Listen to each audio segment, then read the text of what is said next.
Next stories. The midnight phone call that saved her life. It was a winter night in the Bitterroot Valley of western Montana, the kind of cold that stiffens breath into silver and makes porch steps protest with tiny cries.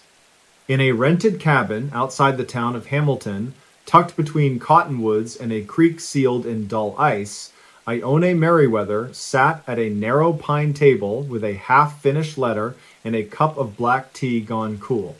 The clock on the wall ticked like a faraway metronome. She rubbed the heel of her palm across her eyebrow and tried to find the next sentence. Outside, the wind moved cautiously through the trees. A plow grumbled on the distant highway, then faded. A coyote called once and was answered by another, then the night stitched itself shut again. Ione reached for the mug, grimaced at the chill taste, and glanced at the oven where a slice of apple pie waited beneath a loose tent of foil. She had told herself she would not eat it. She told herself she would sleep before 1. She told herself many things. Before we begin, tell me, where are you listening from, and what time is it there? She was 32 and between lives. The move from Spokane to Montana had been abrupt, the result of a downsized nonprofit and a relationship that had turned into two courteous strangers sharing a calendar. She had taken a temporary job cataloging land use records at the county archive, which kept her immersed in maps and signatures and the quiet logic of deeds. The cabin was cheap because it was isolated and old, and the owner had warned her. Drafty, you will hear the wind, he had said. But it is an honest wind. She set down her pen and listened. The honest wind seemed to be asleep. The letter was for her sister Sable, who lived in El Paso with twin boys and a border collie that yodeled. Ione wanted to write something steady and reassuring. I am fine.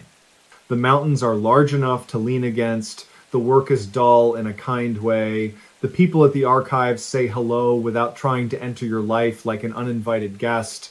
She wanted to say she felt temporary, but not in danger. She wanted to say she was learning to like the sound of her own name spoken out loud in an empty room. On the table lay a little stack of things that did not belong to her life yet, but might. A flyer for a community potluck at the Grange Hall, a business card for a place that fixed cracked windshields, a folded trail map with a crease right through a lake named Lost Horse. She touched the map as if smoothing it could also smooth everything else. The phone lay face down beside the tea. She had turned the ringer off at sunset. Too many scam calls had trained her to expect intrusions, and she guarded the hours after 10 like a fisherman guarding a quiet cove. She liked the hush of that choice. In the hush, she felt small and exact, a needle in cloth, a thread pulled clean. The oven, warm from the pie, clicked as metal settled. A thin whine threaded the cabin. She assumed it was the wind curling through the chimney. Midnight slid its pale hand across the roof. At 12 minutes past midnight, when the night feels like a held breath, the phone buzzed against the wood with a low insect murmur. Ione flinched. She had forgotten to set it to silent all the way. She reached for it, meaning to flip it over and ignore whatever nonsense had found her number, then froze when she saw the name glowing through a faint smear of tea. Deputy Calder Boone. She had met him 2 weeks ago at the archive when he came to pick up survey plats for a property dispute. He was quiet, brown-eyed, with windburned cheeks, and the kind of politeness that seemed carved by habit rather than show. He had asked if the old indexes were as bad as people said. She had laughed and told him the bad was consistent, which made it almost good. They had spoken for maybe 5 minutes. He had left a card with a number in case, he said, she ever needed help out by the creek, where cell towers sometimes played shy. Now, his name pulsed on the dark screen. Her stomach made a small, ridiculous leap. She swiped to answer. Ione, he said. His voice carried urgency wrapped in calm.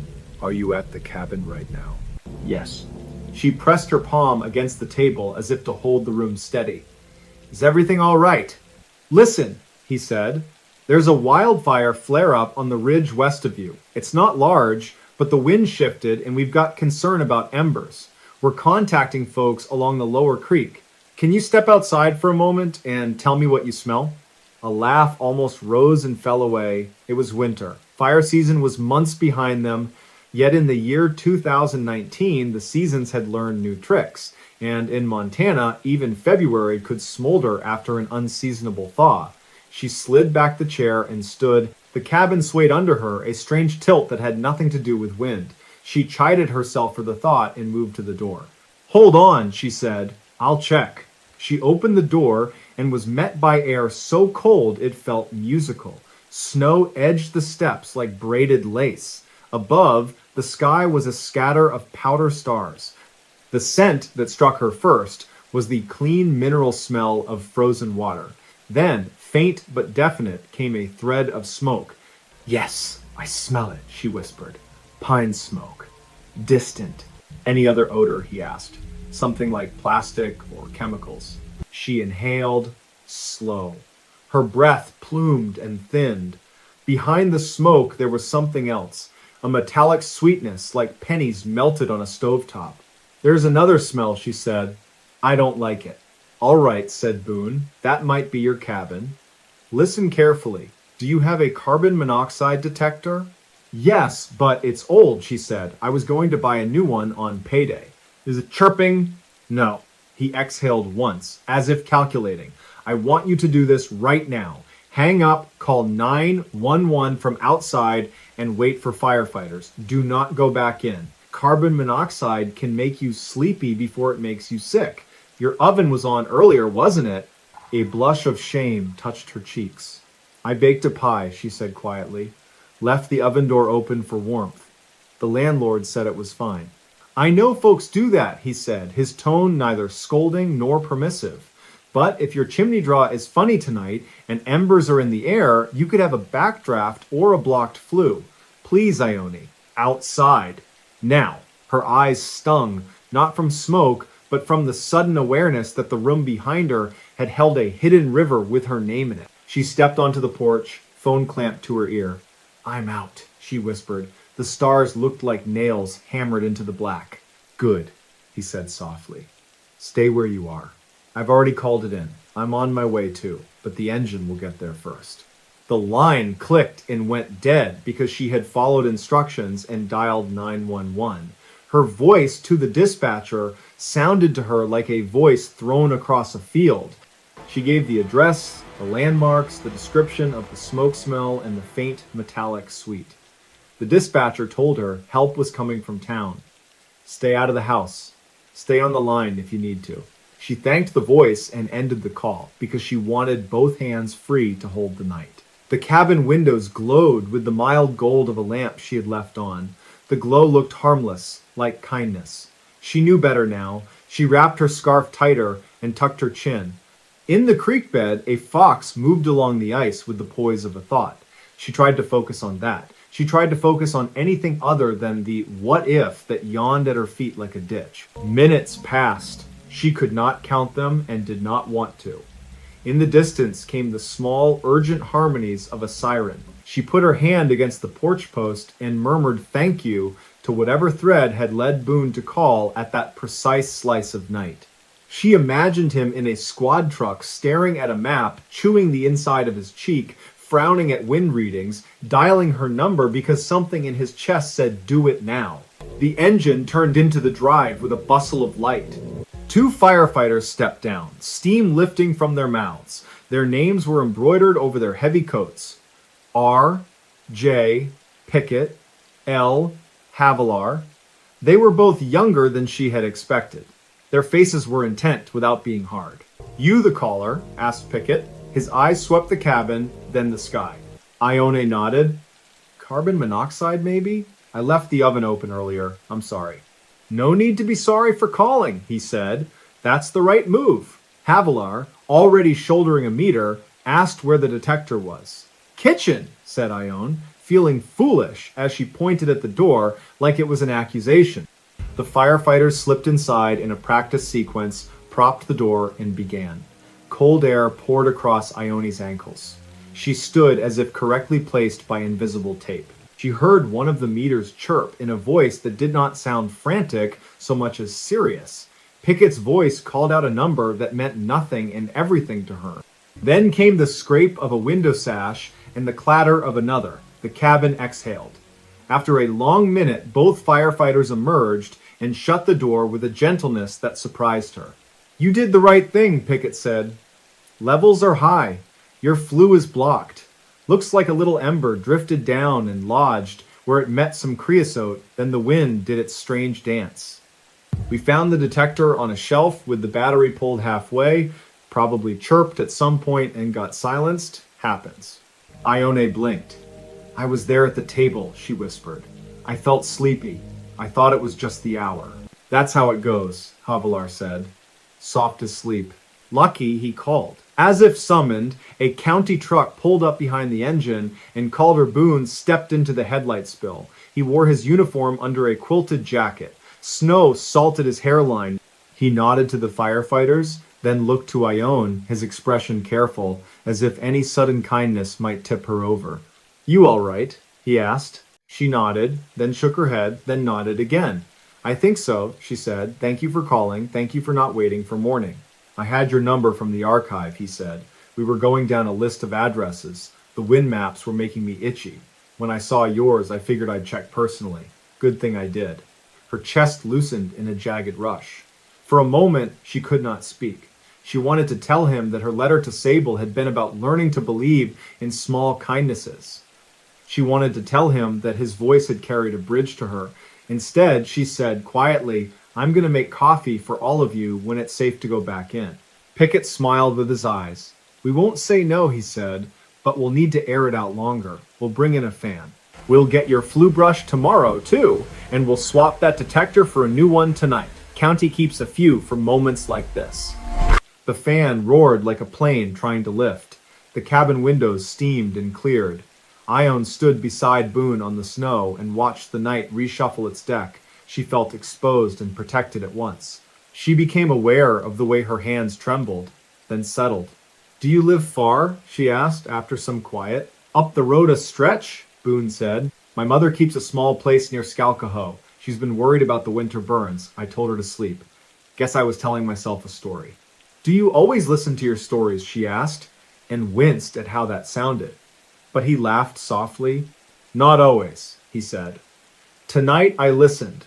The minutes unfolded, the fan subsided, Havilar returned with a new detector and installed it high on the wall with practiced movements. When she tested it, the beep startled the room into alertness. Ione felt a sudden fierce affection for that ordinary sound. Pickett gave her instructions in a voice that made the instructions feel like a promise. Crack a window, even in cold snaps. Never use the oven to heat. If the detector chirps, treat it like a shout. Call, then leave. She nodded after each item and repeated it back so the words would settle in her mouth. "Coffee," she said, once they had pronounced the room safe again and the door closed on the fan's silly tail. "Please, let me." She brewed it strong, the way her father in Kansas had always brewed it on calving nights. The steam rose in simple columns. She poured into thick, chipped mugs that had lived in the cabin longer than she had. She brewed it strong, the steam rose in cent% again, ne be brewed it mugsested, and dead did proud on God. She added apple pie slices to paper plates and set them on the table, feeling extravagant and grateful. The three sat and drank and ate with the quiet concentration of people who understand that food can be a kind of ceremony. "To the year 2019, Boone said after a while, raising his mug a fraction. May it behave itself a little more gently than it has started. To detectors that shout," said Havilar. "To wind that minds its manners," said Pickett.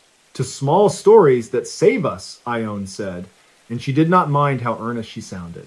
When the firefighters left, their taillights stitched a red thread down the drive. Boone lingered on the porch step. The sky had begun to frost toward a paler shade. The horizon wore a smudge that suggested morning would eventually remember its job. "I'll check on you tomorrow around noon," Boone said. "Not to bother you, just to make sure the flu's been serviced and your head feels clear." "I'll be here," she said. "The archive can spare me for a day. Mr. Wilkes has a tender spot for near misses. He told me once that his wife decided to marry him because a stranger yanked her out of a sinking canoe."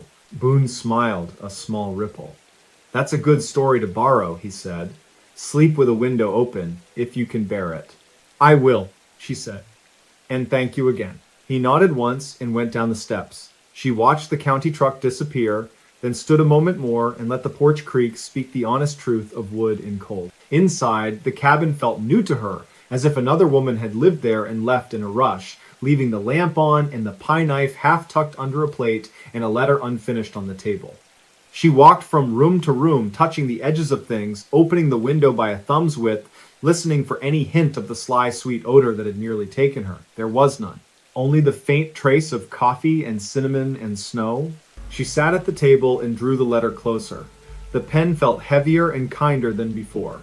She wrote to Sable in straightforward lines. Tonight, a man I barely know called at 12 minutes past midnight and told me to step outside. He saved my life, and I am not being dramatic. The firefighters were named Pickett and Havilar, and I loved them a little on sight, which feels like a confession, but I will not cross it out. There is a new alarm on the wall, and it sings the truth. I have been reminded that you can begin again on any night, even one that smells like smoke. If I sound unsteady, it is because I am grateful, and my chest has not decided where to put the feeling. Her hand steadied as she wrote. She told Sable about the fox and the fan, about the way Boone's voice had reached her like a rope across a dark stretch. She told her about the pie offered like a benediction, about the world that had tilted while she wasn't looking, and then corrected itself with a thunk. She did not try to make it pretty, she tried to make it true. At last, she set the pen down. The clock ticked. The window let in a fraction of star. She rinsed the mugs and plate and left them to dry. She turned off the oven and turned on the new alarm again just to watch its tiny light witness the room. She pulled quilts up to her chin and listened to the creak's muffled language. When sleep came, it wasn't the heavy sleep of carbon monoxide, but the clean tiredness that follows relief. She dreamed of safe doorways and a phone that vibrated exactly when it should. Morning arrived as a wash of nickel and then gold. The world looked rearranged and also exactly the same. She made toast and stood in the doorway with a mug. A jay scolded just enough to be funny. A truck passed on the highway with chains that sang. Around noon, Boone returned with a chimney sweep whose last name was Lemieux and whose hat looked older than both of them. They showed her the chunk of creosote shaped like a broken bow and told her never again to use the oven to heat a room. She promised. She meant it all the way down. They left the cabin smelling like ash and peppermint oil and something else she wanted to call an unfrightened beginning. In the weeks that followed, the archive became more than a quiet job. It became a hearth of its own, a place where she learned how land remembers people even when people pretend otherwise. She found a rhythm. She drove up to Lost Horse on Sundays and watched ice depart the lake with the uncertain bravery of a first step. She learned the names of neighbors who waved from trucks and learned which store in town sold the good bread. She learned to trust the alarm when it chirped at a low battery and did not silence it with a shrug. She replaced the batteries early and kept spares in a drawer with the tea. From time to time, she and Boone crossed paths. At the farmer's market, when spring decided to tent over the valley with pale green light, at the Grange Hall, where someone always brought a casserole that could solve an argument simply by existing. Their conversations were not grand or complicated. They held the place that a porch light holds, dependable and gentle. When he asked how she was, she said fine and meant it. When she asked how his mother was, he said persnickety and pleased and also meant it. They did not name the night often. It hung between them like a small flag sewn into the seam of the day. One evening in early summer, with thunderheads building like cathedrals over the Sapphire Range, she found herself on the same trail as Boone near a meadow where a lupine nodded as if agreeing with some quiet music. They walked together for a while without deciding to. A hawk drew a circle in the sky, folded its wings, and fell. When it rose again, it rose empty and unbothered. I've been thinking about that call, she said at last, not because it haunted me, but because it didn't. It returned to me like a kindness I hadn't expected and then accepted without fuss. That seems like a thing to build a year on. He was quiet for a span. Then he said, I'm glad you answered. Sometimes the phone rings and nobody picks up, and I get to a driveway too late, and the night has already made its choice. It's a strange job carrying those choices in my pocket. You carried one for me, and it emptied itself like a pail, she said softly. I don't know how to thank you for that without making it heavy. Light is fine, he said. Light is best. They reached the edge of the meadow and turned. The Thunderheads hoarded their electricity and then chose to share, but not yet. The smell of rain walked ahead of the rain like an introduction. Back at the cabin, much later, Ione stood in the doorway again with a mug and no fear of the oven and a gratitude that did not need to be narrated. The alarm sat on its wall, trilling a small test song once a month at noon, and when it did, she smiled. She had hung a photograph of the creek by the table, taken on a morning when the water wrote blue cursive over stones. The letter to Sable had been mailed. A reply sat on the counter with 2 crayon drawings of a collie who looked like a parade. That night, as lightning stitched briefly from ridge to ridge and the smell of rain became rain, the phone lay face up on the table. It did not buzz. It did not need to. The cabin breathed evenly.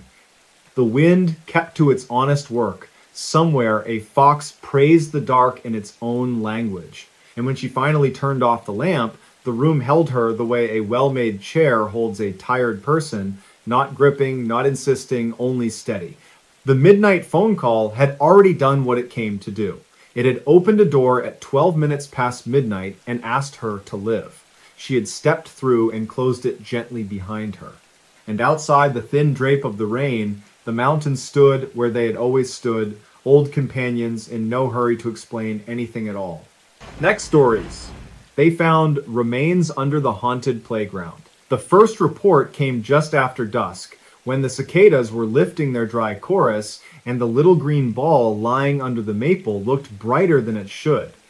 Maria Qualls, who had walked past the playground behind Hibbard Elementary for years, called the non-emergency line and told the dispatcher that something was wrong with the ground under the seesaws. It had a sound, she said, a hollow breath, a thud like a door closing far away. By the time the sheriff's cruiser eased into the gravel lot, the sky over Hornbeam County, West Virginia, had taken on the bruised blue of late October. It was the year 2015, a year that still felt new to Maria because her husband had died in late spring, and everything afterward had a ring of strangeness, like the world had been moved half an inch to the left without telling anyone. Deputy Thaddeus Crow stepped out of the car and tipped his hat. He carried the patient smile of a man who had been called to the same playground for teenagers drinking, for owls mistaken as prowlers for a nest of hornets that turned out to be an irritable teacher stapling flyers to a board. "Show me," he said. Maria led him past the flaking merry-go-round and the swings that sang on their chains even in the gentlest breeze. She was slight and barefoot, the kind of person who wore grief like a sweater. When she reached the seesaw, she didn't climb onto the plank. She simply lifted her hand, palm down, and held it over the dirt, the way you test for heat on a stovetop. "There," she whispered. "There, listen." At first, there was only wind and the faraway hush of tires on the county road. Then the deputy heard it too, a cough of air, a hollow thump, the faintest scrape. He told himself it was probably a muskrat tunnel caving in or an underground pipe settling. But he knelt, pressed his ear to the earth, and felt the ground answer with a dull heartbeat. Enough to make him call the sheriff. Enough to keep them both there, breathing shallow, while the sun went down behind the cedar line and the first stars needled through. The sheriff, Callum Breck, arrived with a second cruiser and a pair of portable floodlights. Callum was a broad man with a careful manner and a fondness for coffee that smelled like burnt caramel. He listened, nodded, and said they would need the maintenance supervisor from the school district to authorize any digging. Rules were rules. Maria was not a woman to press her luck, but she stepped forward and spoke quietly. "Sheriff," she said, "there are children who play here at first bell. If something is alive down there, it will not last the night." The wind pushed through the ornamental grasses and set the swing chains clinking, little metronomes in the dark. The sheriff hesitated for only a breath. Then he signaled to Deputy Crow and set the floodlights on their stands. He told the deputy to fetch shovels. He radioed the dispatch and said, "Send Calhoun Voss if you can reach him. The maintenance man will want to know what we are doing, and if we find a busted pipe, I will need his help." The playground had been built in the year 1973, when the town was flush with mill money and believed that future decades would be an easy downhill coast. The slide was steel and the seesaw was heavy oak, and the family who donated the money asked for no plaque. There had been whispers for years, of course. Any place where sunlight and laughter gather will cast its own long shadows. Teachers said the ground there was always a touch colder. Children said a dog sometimes appeared under the slide and then vanished. The crossing guard, Ione Derry, swore that she once saw fresh shoe prints leading to the fence and stopping dead at the third post, as if the walker had simply chosen to rise into the air and keep going. That night, though, there were only 4 living people in the playground: Maria, Deputy Crow, Sheriff Breck, and after a hard 15 minutes of ringless calls, Calhoun Voss, who arrived with a bundle of tools and a roll of flagging tape tucked under his arm. Calhoun was the sort of man who could coax a burned-out boiler back to life with nothing but a ball-peen hammer and a string of apologies. He was also, as it turned out, the only person who knew what lay beneath the swing set. Not at first, he didn't say it. At first, he stood in the floodlight glare and took off his cap and scratched the top of his head. He listened to the thump, thump under the soil and said, "That is not a pipe." He looked at the ground the way a hunter looks at a thicket. Then his jaw worked, and he tugged his cap down again, and he said, "Gentlemen, ma'am, I should tell you something." The shovels bit into the earth, dirt came up and squared off cakes. The smell was the clean mineral smell of riverbanks, the smell of something long sealed and now let loose.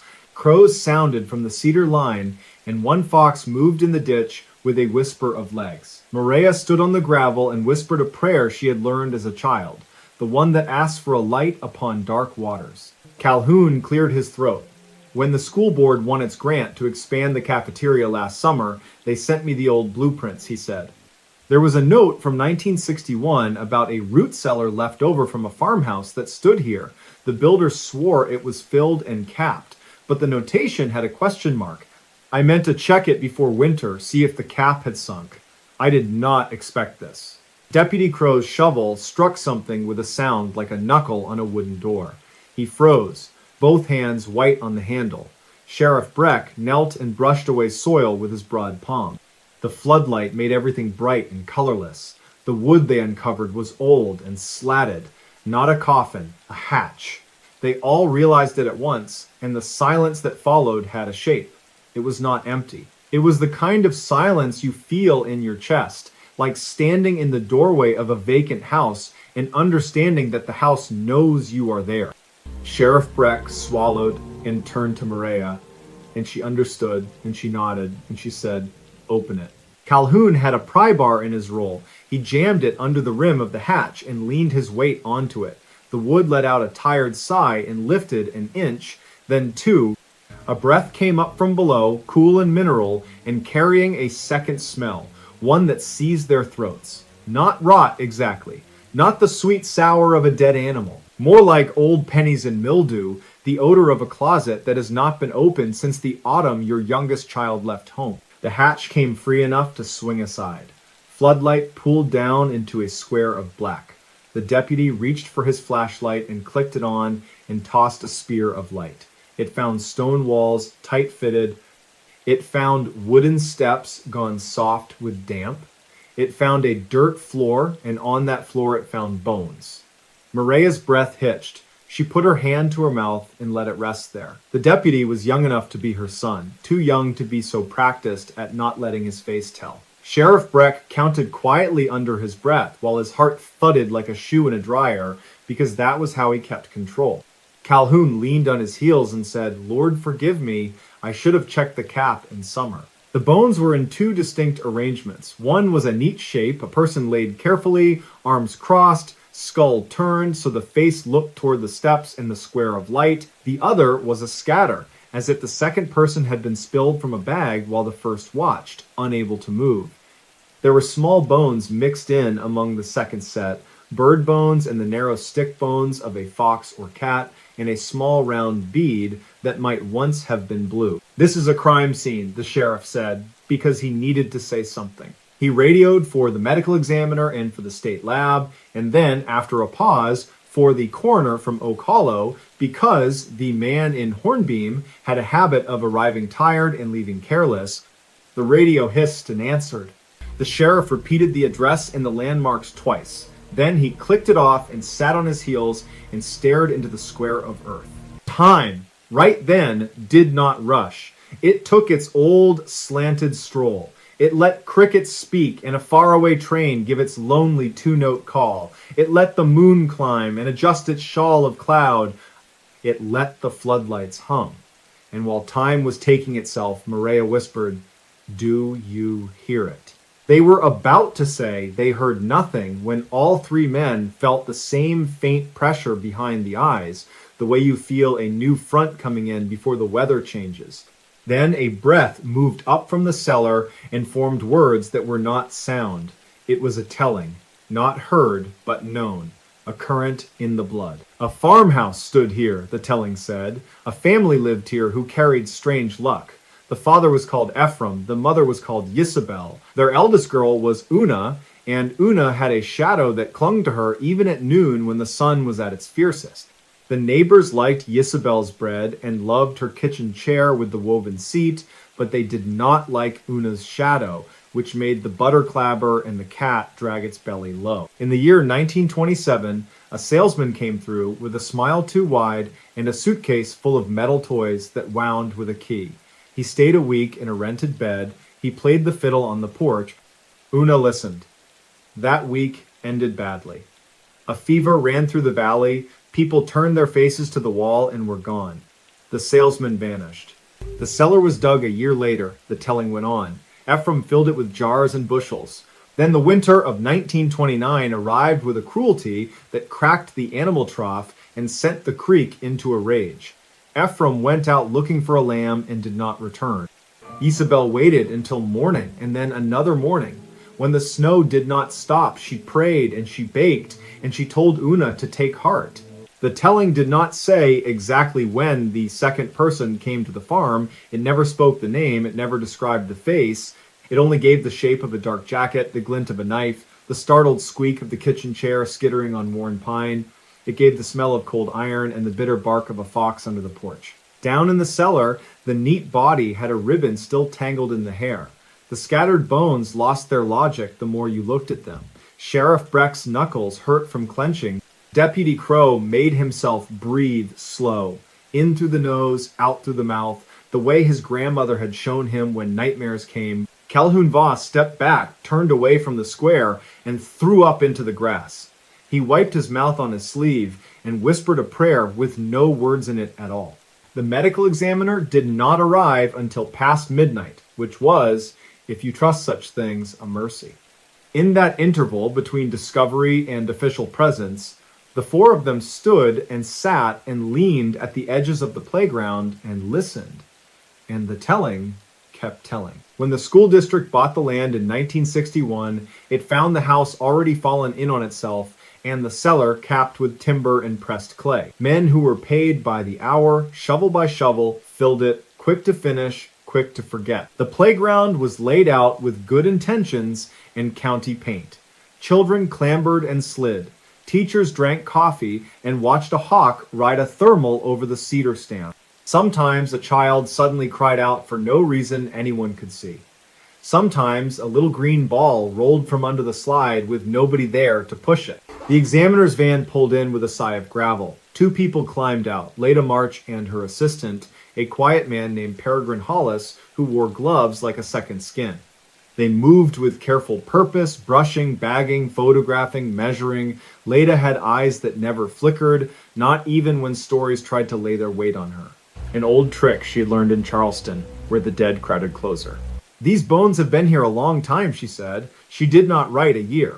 She did say that the longer, neater set belonged to a young woman in her late teens or just past it. The scattered set, she said softly, was peculiar. She would know more later, but her first sense was that some pieces did not belong to the same person. There were two right ulnae. There were teeth that did not match the jaw.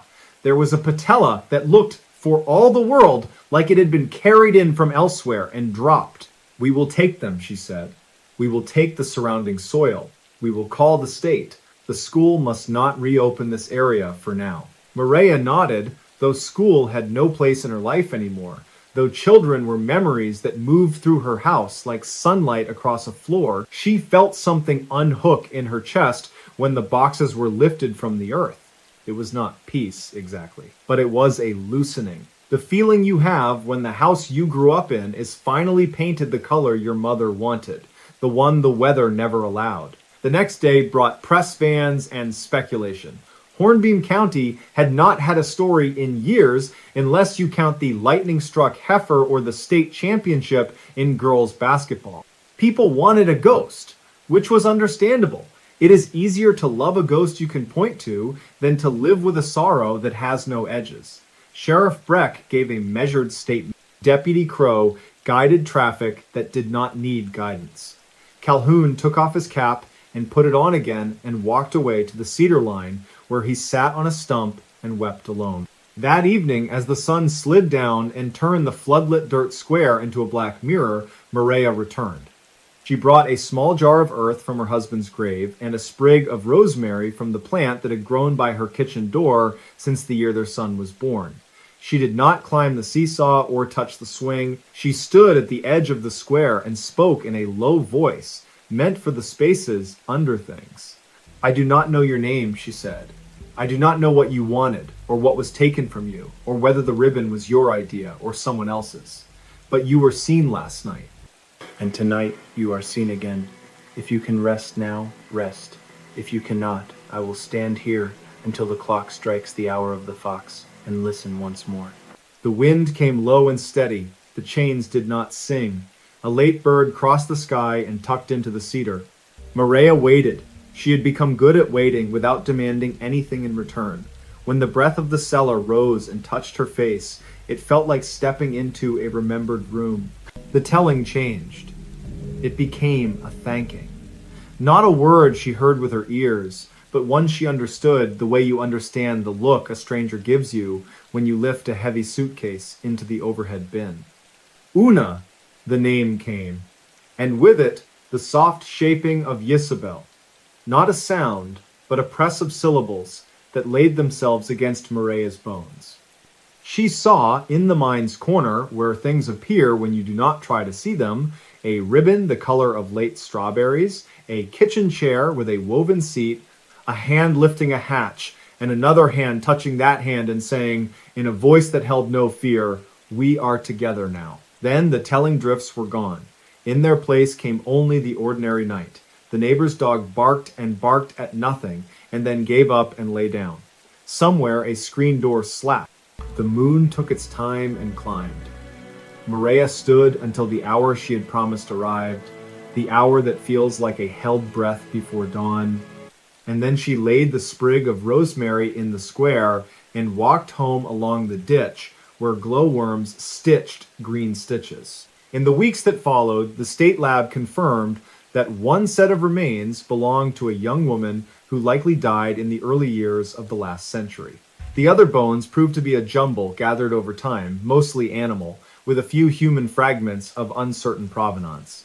The county commissioners voted to move the swing set to the far end of the lot and to plant a ring of redbud trees around the capped cellar site. The principal asked a local carpenter to build a bench with a woven seat pattern in honor of no one in particular and everyone at once. He did so in quiet maple, and it sat in the shade of the new trees, and the children ran around it with chalk on their knees. There were still stories. You cannot take stories away from a place any more than you can empty a river by cupping your hands. Some evenings, if you stood by the cedar line when the dusk was gray and kind, you could hear, or you thought you could hear, the faint rasp of a fiddle followed by the steadier sound of bread being sliced on a wooden board. Calhoun Voss stopped chewing gum, and he carried peppermints instead. Deputy Crow married a nurse from Oak Hollow and had a daughter he named Illyria because he wanted her to have a name nobody else shouted on the playground. Sheriff Breck began to drink tea after a certain hour because coffee kept his hands shaking. Leda March transferred to a quieter office and found that sometimes Her hands reached for invisible soil while she sat at a stoplight. As for Maria, she finished knitting the gray scarf she had started in spring and left it folded on the bench under the redbuds against the first cold snap.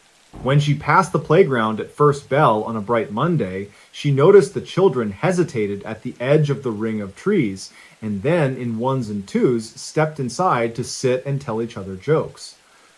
Their laughter bounced off the stone of the school and into the sky like lime green balloons. She did not walk that way at night anymore. Not because she was afraid, but because the listening she had promised had been completed, and it is ungenerous to listen beyond the appointed time. On the anniversary of the night the hatch was opened, she walked to the small cemetery by the creek with a paper bag of apples. She left them under the old oak, where hunger sometimes passes. She said the names the telling had given her very softly, not because anyone needed to hear, but because names are the first and last things we carry. Next story. Trapped in the haunted cave for days. An American account from the Ozark backcountry in the late autumn of 2019, the first cold front of the season slid over northern Arkansas and turned the hardwoods the color of banked embers. By the end of that week, the wind moved in long inland breaths, drawing leaves across County Road 37 and rattling the cattails in the ditch. I was driving my old slate-colored pickup toward the Boston Mountains, past farms with tin roofs and rusted propane tanks, toward a limestone ridge the locals called Sparrow's Spine. Folklore in these hills travels farther than cell service, and I had come to write about it.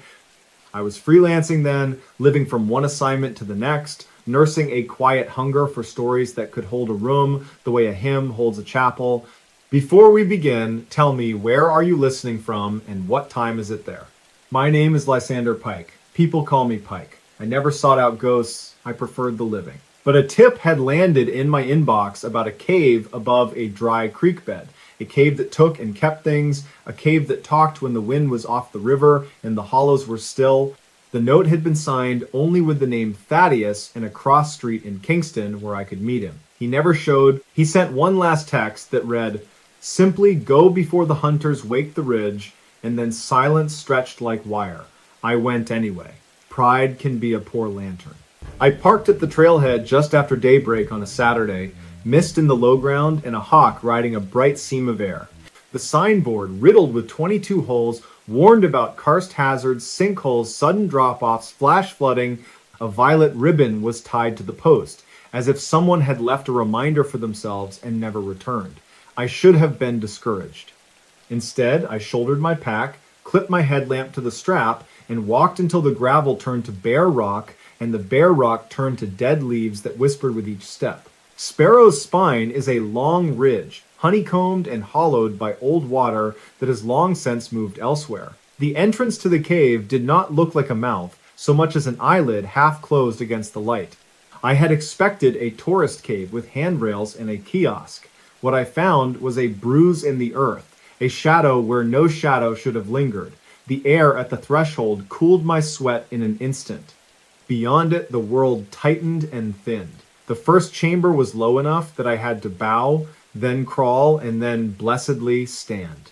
Moonbird Cave, the old men at the feed store had called it. No map, no tours, a dry system most of the year, they said, except when it was not. Bring a buddy, they advised. I did not. I had a tripod, a small recorder, a thermos of coffee, a packet of jerky, a notebook, a pen, and the confidence of a man who had been lucky too many times to believe that luck was finite. Inside, sound changed its mind about what it wanted to be. Every step made a small thunder. Every breath carried farther than it needed to. I clicked on my headlamp, then my backup light, and the walls sprang forward, racked and pitted and damp. The floor was a history of water written in ribs of limestone. A faint smell of penny metal threaded the air. I said my name out loud because I once read that if you want to stay anchored underground, you should tell the dark who you are. Lysander Pike, I said, and my voice came back in tatters. Present, I added, because that felt necessary. I moved deeper. Time lost its usual close. There were no sunbeams to cut the hours, only the steady drip from the ceiling and the patient hush of unseen chambers ahead. After what might have been an hour or only a long breath, I found a place where the ceiling rose and the room widened. A tumble of breakdown stones made a rough staircase to a second level. Off to my left, a passage narrowed into a keyhole slit. Wind stroked my cheek there, cold as a hand washed in creek water. The recorder in my pocket vibrated. Without thinking, I pulled it out and pressed record. The red dot ballooned. At first I heard nothing but my own breath and the hiss of the lamp. Then it came, as soft as lint, a voice tucked into the breeze. Not words, not yet, a cadence. A sort of syllabic reaching, as if someone were trying to speak with a mouthful of sleep. The hair along my forearms lifted. I tilted the microphone toward the slit and waited. The wind deepened. Something like a name threaded through the air. Thad, Thad, Thad. I swallowed. Thaddeus, I whispered, and the cave returned one long thaw, like a string being pulled through a ring. If this was a prank, it was exquisite and cruel. If it was geology, it was a coincidence wearing a mask. I told myself I would gather a minute of room tone and go. I told myself I would not wedge my shoulders through that aperture. I went in anyway. The keyhole shaved my jacket and grated my belt buckle. The limestone kissed my ribs. I exhaled and slid, held my breath, wriggled, then fell 2 body lengths into a sump of cold air where the floor dropped without being polite about it. I landed hard on my left side, breath gone, headlamp skidding into a wedge of stones where the beam pinned itself on a stalagmite like a pinned moth. The sound I made was small and embarrassing. I lay there, tasting copper, and let my breath find its way back to me. When I tried to stand, my ankle buckled. I sat again and cursed, then laughed, because laughter sometimes convinces pain that it is not welcome. My headlamp was still shining. My backup light was around my neck on a cord. My pack had stayed with me. My radio, which I had not charged as carefully as I should have, was clipped to the strap and blinking a sullen amber. I checked my ankle. A sprain. I could put weight on it if I made a bargain with myself about the pace. I gathered my lamp. I gathered my pride. I gathered the little recorder and listened. The cave was speaking in its sleep again, the same reaching, the same soft TH sounds, as if stone had learned how to whisper through missing teeth. I meant to reverse my route, but the fissure I had slid through had become another fissure, then another. The tight throat that had admitted me became a dozen throats wearing the same expression. I tried one, then another, then a third, and came back to the same room where my scuff marks crossed themselves like a bad signature. Heat rose under my jacket. Panic tends to oversalt the soup. I sat on my pack and drank coffee from the thermos. It had gone lukewarm, but it steadied my hands. I told the dark who I was again, not because the dark needed to know, but because I did. Lysander Pike. Present, I said, and I added, not lost yet. My voice cracked on the last word. The recorder caught it. I searched for high ground. Caves are maps that refuse to be folded the same way twice. I tried the keyhole in reverse, found a lip, found another, then found only a pinch that owned my chest and would not let go. I backed out carefully. I was not going to die in a choke if I had a choice. I needed a different route and more light than my headlamps could provide. I took stock. Jerky. A half loaf of cornbread wrapped in wax paper. 2 liters of water. The thermos. A foil blanket. A lighter. A pencil and the notebook. A slim paperback collection of ballads I had brought for company and never intended to open. My phone, now a brick. The radio, which blinked at me like a bored reptile. I turned it on and called my own name as if I were 2 people, static like dry leaves.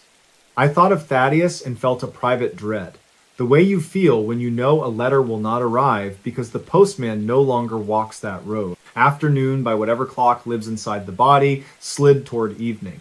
The cave's air cooled in a way that told me there was a vast volume somewhere nearby, breathing in and out with the changes above. I gathered rocks and spelled help on a flat shelf, not because I believed a person would see it, but because the gesture put my hands to work. Then I did something I never do. I sang a song I learned from a coal miner in eastern Kentucky. My voice was unremarkable, but the cave liked it. It returned the notes one at a time and dressed them in velvet. When I finished, the wind in the keyhole passage released a word that landed clean. Gooseflesh everywhere at once. I whispered thank you without meaning to. The lamp hummed like an insect. I slept for a while with my back against the breakdown pile, the foil blanket loud in the silence. Dreams came in mineral colors. I woke unsure whether seconds or hours had passed. Hunger pressed the edges of my temper. I ate a small square of cornbread and a curl of jerky, then drank a careful mouthful of water. The second day was a braid of trial and error. I marked with pencil every stone I climbed, every ridge I slid along, left arrows on damp surfaces, and dripped coffee to stain the floor where the pencil could not find purchase. The room sprawled into rooms. The keyhole gave way to a trench. The trench stepped down into a vault, where the ceiling was night and my lamps were starlight. In the vault, something waited. Bones rested in a pocket of dust, not arranged, not scattered by predators, but set aside the way a man sets aside his hat before sleep. A tin canteen, pitted and mended with solder, a blackened pipe, a scrap of blue cloth that had once belonged to a shirt and remembered a shoulder, a name scratched in the limestone with a nail or a luckier rock. Thad. The letters were deep, the way a person carves when they do not plan to leave quickly. My throat closed. I touched the T, the H, the A, the D, and found the edges dulled by time. Wind moved and the cloth stirred. The recorder listened. I do not know what I expected to hear. A prayer, a confession, a song. What I heard was a hush, like a tired breath. Then a voice so close to my ear that I flinched and struck my shoulder against stone. Lysander, the cave, said again, almost kindly. Then, lower, a word that sounded like stay. No. I said out loud, and the word fled in a panic that felt like my own. I do not know if I was speaking to the stone or to the part of myself that began to understand how easy it would be to stay. Underground there is a mercy.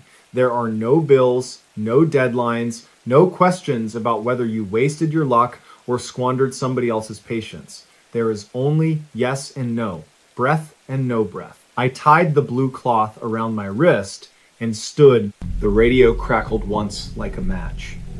A voice arrived, faint as ash.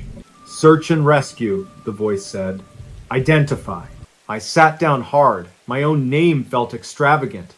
Lysander Pike, I said. Moonbird Cave, Sparrow's Spine, north of Kingston.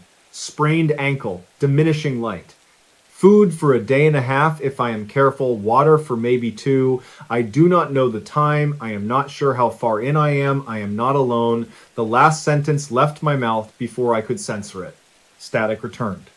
Then, the voice. Clearer. Repeat last, the dispatcher said. Are you with a second party? I looked at the bones in the canteen and the quiet blue cloth tied to me. I closed my eyes. Negative, I said. Not a second party, just an impression. I am sorry. Copy, the voice said. Stay put if you can. We will stage at the trailhead. Do you have 2 light sources? Do not move into unmapped passage. Conserve your battery. We will call again. The radio went empty. The cave exhaled. My ankle throbbed the way an old grudge throbs. I propped my foot on my pack and breathed through the hurt. For a while, I talked to the person whose pipe had been left behind.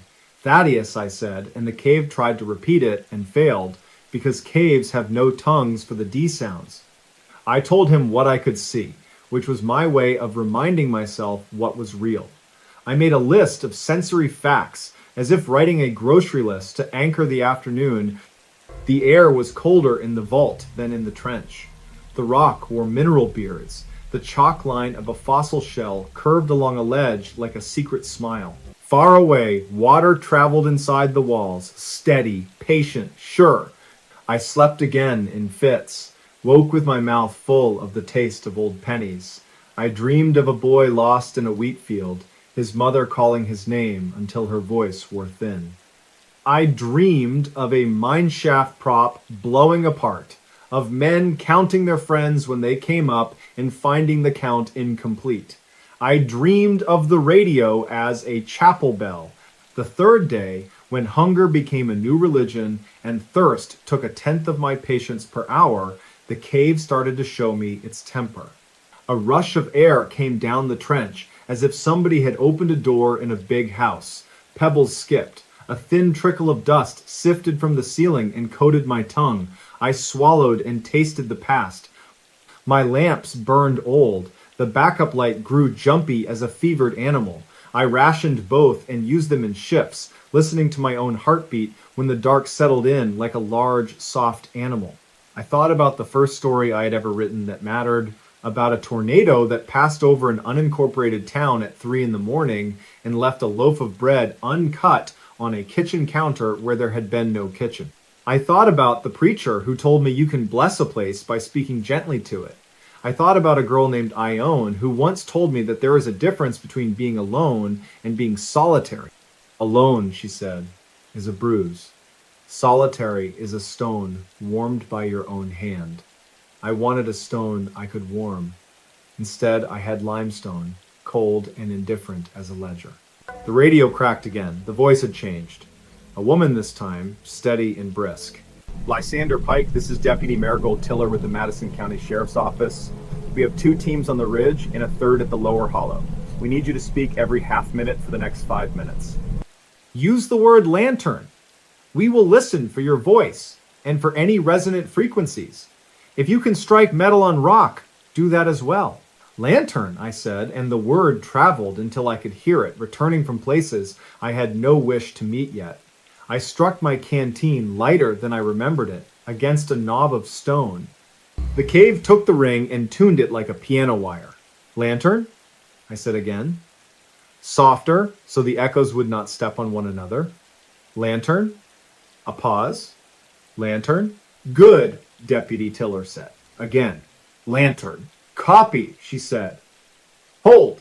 I held. Time settled on my shoulders like an unfamiliar coat. I counted my breaths and lost track and started again. I thought of sunlight as an action verb instead of a thing. I ate the last of the cornbread and saved the last of the jerky for when the tremor in my hands became unignorable. In the vault, the air changed.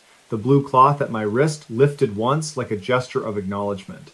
Voices came next, too faint to claim at first, then braided with static. Hold your place, Mr. Pike, a man said, voice disembodied, a little hollow. We think we have you on the right flank. If you hear 3 whistles, respond with 2. I listened. The cave listened with me. Then, ghost thin, 3 shrill chirps stuttered across the vault. I brought my fingers to my lips and blew 2 whistles as best I could. They were small and apologetic. The cave gathered them up and returned something like courage. Good, the man said. Again, 2 whistles, silence. Then a boom somewhere far off that might have been a stone moving where stones ought not to move. The radio hissed. Deputy Tiller's voice crossed the hiss like a stepping stone. Mr. Pike, we have a barometric drop and radar shows a pop-up cell on the county line. If water enters the system, we will have to pull back. We are pushing 1 more team toward you. If the water finds you first, climb. Do you copy? Climb if you feel any draft change. Get as high as you can and tie yourself in if you have any cordage. We will not risk the team in a surge. Do you copy? I copied. My mouth had gone chalk dry. The word climb found very little to hold on to inside me. My ankle thrummed a hazard note. The wind came first, but not the friendly searching draft that brings you news from the entrance. This one shouldered in without apology. The cave spoke in a lower register. Pebbles danced. Dust fell. I swore out loud and pushed my pack beneath the breakdown lip. The bones in the alcove looked at me without looking. The blue cloth tugged at my wrist. I shouted up the trench and heard the trench answer. I limped toward the highest part of the vault where the walls narrowed into a chimney. The chimney was a rough throat. A man could braced climb it if he wanted to feel his shoulders grind into history. I wanted that. I shoved my back into one side and my boots into the other and made my way up like an awkward beetle. Halfway up, the water arrived. It was not a roar at first. It was a sound like a classroom of children whispering, then like prairie wind in a fence, then like a sudden 1,000 hands clapping once. When it rounded the bend below, it brought a smell that made me think of a river wrenching its way through winter. The first lick ran across my boot and chilled me straight through to my lungs. I climbed harder than I knew I could. My shoulders slid, my ankles shrieked, the chimney narrowed, and became kinder for a brief, blessed moment. I found a shelf and dragged myself onto it. The shelf was as wide as my hips and as long as a short child. I pressed my chest to the stone and shook. The water spoke louder now, the way a crowd speaks on courthouse steps. "Mr. Pike," the radio cried, thin, frantic. "If you are in the vault, climb as high as possible. Say lantern if you can. Say anything."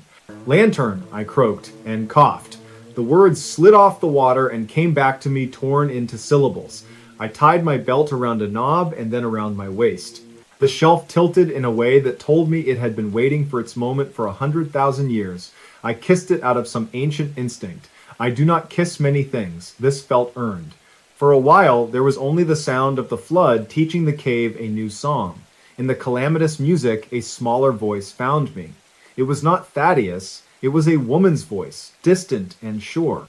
"Hold, Lysander," she said, as if we were at a river crossing together. "Just hold." I held.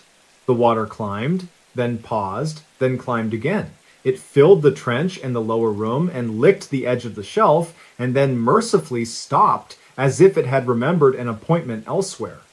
I learned then that gratitude can be as physical as hunger. I cried without sound, and the cave took the salt and made no remark. When the water went out, it left silt and a smell like wet stone. It left room, it left a clean shine on the bones. It left me shaking and breathing like a man who had run a race inside a straw. The radio came back in tatters. "We have to pull the lower teams," Deputy Tiller said. "We will wait for the surge to pass. If you can shelter in place, do so. We will come when we can come." I said copy, and the word was a scratch on old paper.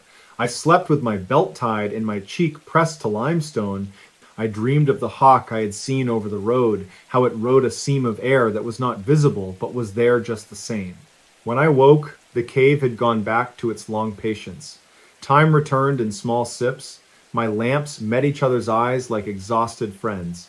I could hold them both on low for a day if the batteries didn't lie. I ate the last of the jerky and sucked the last drops from the canteen and told myself I was not going to barter with thirst. I removed the belt and tested my ankle. It answered with fire, but it held. I spoke softly to the vault. I read from the small book of ballads until the words felt like people in the room. When I read the stanza about a woman who waited at a window for 3 winters and then married the sea, a draft lifted the page and turned it for me. I laughed, a thin thread of sound. I think I said thank you again. If anyone ever plays back the recorder, they will hear a man who has been humbled by limestone and weather and the sound of his own name coming back to him with a different temperature. The voices returned nearer than before, not from the radio, but from the doorways of the earth. I heard the careful clink of a carabiner. I heard the slow, measured exhale of someone trying to make their breath weigh less. I heard a whisper. "Mr. Pike," a man said, voice low to keep from knocking anything loose. "If you can hear me, strike your lamp twice." I did. 2 small flares on the shelf. The light met other light and made a modest marriage in the air. A helmeted face appeared below the lip of the shelf, then another. Mud painted both. The first man had a square jaw and eyes that looked like they had been awake for a very long time. "Name's Cormac," he said. "This is Ione. We've got you." I made a sound that could have been any child's first word. I scooted forward on my hip bones. The shelf complained in a voice at the edge of hearing. Cormac reached up, clipped a loop to my belt, and set his feet in a stance that said he had carried other people out of other places, and none of them had been light. Ione steadied my headlamp with one hand and set the other on my shoulder. Her touch was specific and respectful, the way a person touches a door that is not theirs. "We're going to lower you a hair to get your legs under," she said, "because people who do this work learn to narrate as a form of mercy. Then, we're going to bring you up to this higher bench and get a harness under you proper, you with us." "Yes," I said, and the word arrived intact for the first time in a long time. The movement hurt. There was no reason to pretend otherwise. The ankle spat lightning. My back argued. My elbows made a list of grievances. We moved anyway. The shelf let me go. The chimney accepted me. The bench caught me like an ant who has been waiting at the edge of a dance floor. I sat, shaking in a way that embarrassed me, and Ione buckled me into a harness that looked like a miracle built out of webbing and confidence. The route out was not the route in. That is true of so many things. We rose through the chimney, one slow foot at a time, the three of us breathing like a small choir. In the trench, the silt made our boots whisper. In the high room, our lights braided and unbraided, and the cave returned a little of our warmth. Once, at a turn, Cormac paused and cocked his head. "Hear that," he said. I heard it too. Not voices, not water. A long, familiar quiet that meant the world above was ready to accept us again. I cried again, because daylight had become something like a person I missed, and the idea of being introduced to them filled me with a relief that made me generous toward everything, even toward my own mistakes. At the last squeeze, we found the keyhole, the one that had admitted me casually and then refused to admit me again. It had changed its posture with the surge, or perhaps I had... Cormac went first with that square patience. He turned and reached for me. "Exhale," he said, calm as weather. "All the way. Let the ribcage be an accordion. You are an accordion, friend. Good. Now, slide. Good." I slid. The rock took a tax in skin and pride. I approved the commission. On the other side, the air moved with a rhythm I recognized from every porch I have ever sat on. Ione came last, bringing the end of the rope and the certainty that had kept us all from doing anything foolish. Then we were in the entry chamber, which had become a cathedral since last I saw it. The light pouring through the eyelid of an opening felt like a person's hand on my cheek. I reached for it without meaning to. Someone laughed softly in the way you laugh in churches when joy and relief forget they are supposed to be quiet. Outside, the sky had the exact blue of enamelware, the trees had kept their fire.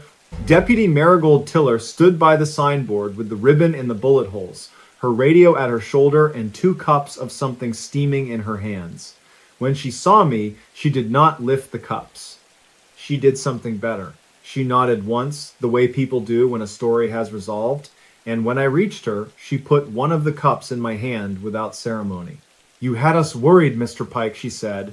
3 days is not nothing. The ridge is greedy this year."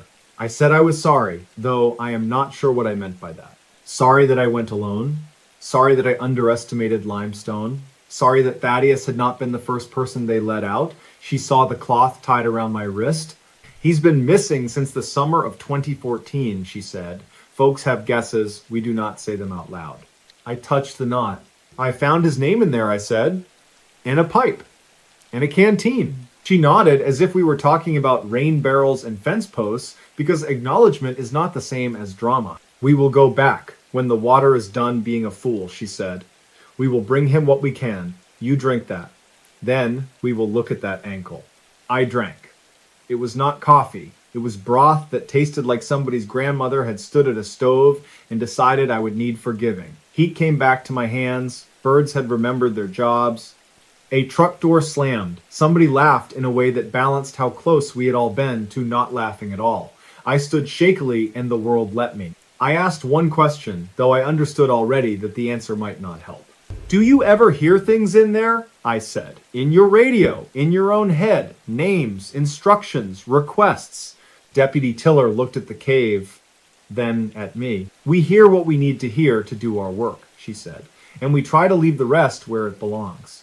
Some places make echoes that keep a shape for a very long time. That is not a haunting. That is the land reminding itself who it has been." The wind moved along Sparrow's spine and made a sound like a long breath through teeth. Somewhere high up a hawk held the sky in its hands. I untied the cloth from my wrist and gave it to Marigold Tiller. She tucked it into her pocket as if it were a note from a child. Cormac and Ione loaded me into the back of a county truck that smelled like rope and leather and coffee. As we rattled down the road, past the cattails, past the farms with their tin roofs and the rusted propane tanks, past a mailbox painted with sunflowers, I watched the ridge recede in the side mirror. It looked like a sleeping animal. It looked like a hymn unwritten. It looked like a mouth closed at last. In the days that followed, I listened to the recorder. I expected a chorus of strangenesses. I found only the things I had said, and the things the rescue team had said, and the music of water rehearsing its argument. But there was one place early on where the air sounded almost like a voice trying on a name. Whether it was the cave or my fear does not bear deciding, the living need their myths and the land needs its privacy. My ankle healed with a limp that grew smaller until it joined the list of aches a body accepts. I sent the story to my editor and he sent me a note that said, "Only this one feels true." I wrote back and told him that truth sometimes wears someone else's coat for a while and that I was trying to be patient with how slowly it takes the coat off. In late winter, when the maples were making small red fists, Deputy Tiller called me from the county line. They had gone back in. They found the pipe and the canteen and the letters on the wall. They found what they could, and the family had a place to stand and say a man's name into the air. She did not say the word closure. She did not need to. Some endings arrived, like doors shutting softly in a house you once lived in. I drove back to Sparrow's Spine with flowers that would not mind the cold, and left them at the entrance where the light keeps its promises. I spoke a blessing in a voice that still remembered how to be small. Then I turned away and walked the road back to my truck, each step louder in the open air, each breath a little less borrowed, the ridge behind me humming the last line of a song the way hills do when they decide a story has earned its quiet. Next stories. The night a missing boy was found alive in the Ashburn houses. They still call it the longest night Marrow Creek ever lived through. The town sits in a fold of Pennsylvania hills where the wind carries the river's smell and the soot of old rail lines. On a Wednesday in late October in the year 2014, the sky went the color of pewter by 3 in the afternoon, and the wind combed the sycamores until their pale leaves rattled like small bones. By dusk, a siren wailed from the volunteer fire hall, one long cry, and the search began. The boy's name was Orrin Hale. He was 9. He had a cowlick, like a whitecap, and a habit of counting his steps when he was nervous. He had been walking home from the after-school art club held in the church basement, carrying a shoebox diorama of a lighthouse. He never arrived. His mother, Maeve Hale, called the sheriff at 6:40, her voice small but steady. By 7, the first flashlight beams were sweeping the ditches and hedgerows along Rivermill Road. By 8, the state police had set out flares, and orange vests moved like cautious sparks across the fields. Before we begin, tell me, where are you listening from, and what time is it there? Whispers rose the way steam rises from a pot. People spoke of the Ashburn house. Everyone knew that crumbling mansion at the far end of Wicket Lane, 2 stories of black windows and a roofline like broken teeth. It had stood empty since the late 1980s after a winter fire and a court fight over the estate. Teenagers dared each other to run up the porch steps and touch the door, then sprint back, laughing too loudly. Hunters said foxes denned beneath the porch.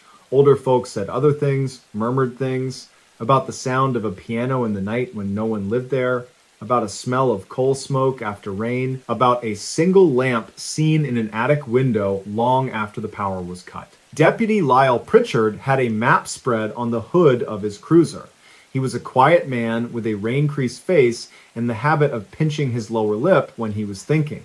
By 9, the map was speckled with the tiny thumbtack lights of cell phones, the search grids had been drawn, everyone was expected to check sheds, culverts, hedges, and the thickets by the old quarry.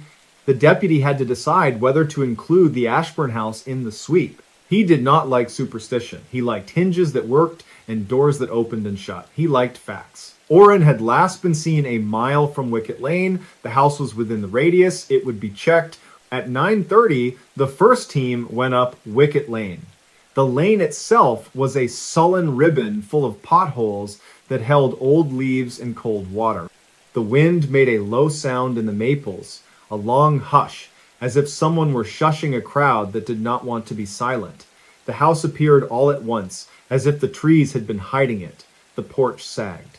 The widow's walk was missing 3 balusters. A strand of police tape from some forgotten training exercise flicked in the wind and made a dry sound like the turning of a page. Calliope Vance, a reporter from the county paper, arrived just before 10. She wore boots that had seen election nights, barn fires, and county fairs. She kept a notebook in her pocket with half the pages dog-eared. She had a way of standing still in noise, as if she could hear the quiet thing inside the loud thing. She saw Maeve Hale arrive, coat thrown over pajamas, hair pulled into a knot so tight it made the lines on her forehead shine. She saw the way the crowd parted for Maeve, and the way Maeve kept looking down as if her eyes could comb the ground for her child. Calliope crossed herself without thinking. She was not especially devout, but the night made her do it. Just after 10:15, they broke the lock on the Ashburn house. The padlock had a patina of years on it, a skin of rust the color of dried blood, and the shank sheared with a crack that sounded much louder than it should have. The door swung inward, slow and complaining, and a smell came out that made even the boldest man take a step back. It was the smell of wet wood and old varnish and something faintly sweet, like wilted flowers in a closed room. There is a moment in any search when bravado drains and procedure steps forward. Pritchard raised a hand. 2 officers and 2 volunteers moved in with lamps. Held low, the lamps made circles on the floorboards where dust had gathered like light snow. Their footsteps were careful. Someone called out, another answered. The house answered too, with all the small night noises that old wood makes when light and air enter after long absence. The foyer showed a staircase that turned, then turned again, and disappeared into darkness. On the right was a parlor with a massive cold fireplace and high formal windows. On the left, double doors to a room that had once been a music room. A harp stool stood on 3 legs, its 4th broken, and the stool leaned the way a listening person leans. The wallpaper had a pattern of silver leaves that the light could not help chasing. They cleared the first floor. They found a nest of raccoon tracks and the shed skin of a snake curled behind a radiator like a forgotten ribbon. They found graffiti under the stairs in a schoolgirl hand that said simply, mercy. They found nothing else. Pritchard turned his lamp up the stairs. They would go higher. Time hooks itself to small things. 10:30 felt like a held breath. 10:33 felt like a door unlocked in the chest. 10:35 felt like every nerve was an eye. At 10:37, a sound came down from above. It was not the theatrical bang of a shutter in wind. It was not the complaint of a loose board. It was the soft, careful sound of something set down. Light swept the landing. Dust rose in a body. Then, as if the house itself had been practicing the word, a voice, here. The word was small, not more than a thread of sound in a room woven of echoes. But it was a word, and it was human, and it was near. Pritchard's lamp found the 2nd floor hall. Doors, shadows, a picture frame that held only a ghost of sun-bleached cardboard. He said the boy's name the way you say a prayer, Orrin. Silence answered, then the brave ghost of a second here. They found him in a back bedroom beneath an eave that slanted low like a conspirator. He sat on the floor, back against the bed frame, diorama box clutched to his chest. He was pale under the dust. His shoelaces were double knotted in a way that said his mother taught him good habits and he had tried to keep them. His lips were blue at the edges from the cold.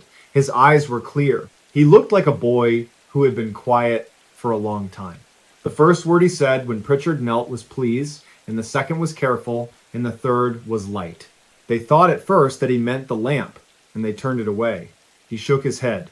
He looked past them, to the open door, to the dark hall beyond. He whispered, not afraid, not even excited, just very certain. It does not like bright light. They wrapped him in a quilt someone brought from the trunk of a car, one of those old pieced quilts whose seams hold the patience of 2 generations. They gave him water in a cup with a chipped lip. He drank without spilling. When Maeve reached the room, she made no sound at all. She knelt. She put her hands on either side of his face. The sound she made then was the sound people make when a weight that was going to kill them is lifted at the last second. Downstairs, someone cried into a sleeve. Outside, the town, which had been holding its breath, exhaled. They carried Orrin out past the harp stool and the radiant stove sign fallen from the pantry wall, past the front door and the glistening wet leaves and the police tape that had been retied. The wind met them and made everyone blink. Flashbulbs popped from phones. Calliope did not raise hers. She wrote what she felt in one thin line on her notepad. Found alive. 10:42. In the Ashburn house. They took him to the ambulance. The medic's hands were brisk, and his voice was the kind of gentle that has been practiced until it is as sturdy as oak. He looked at pupils, at fingernails, at the pink return to the nail beds.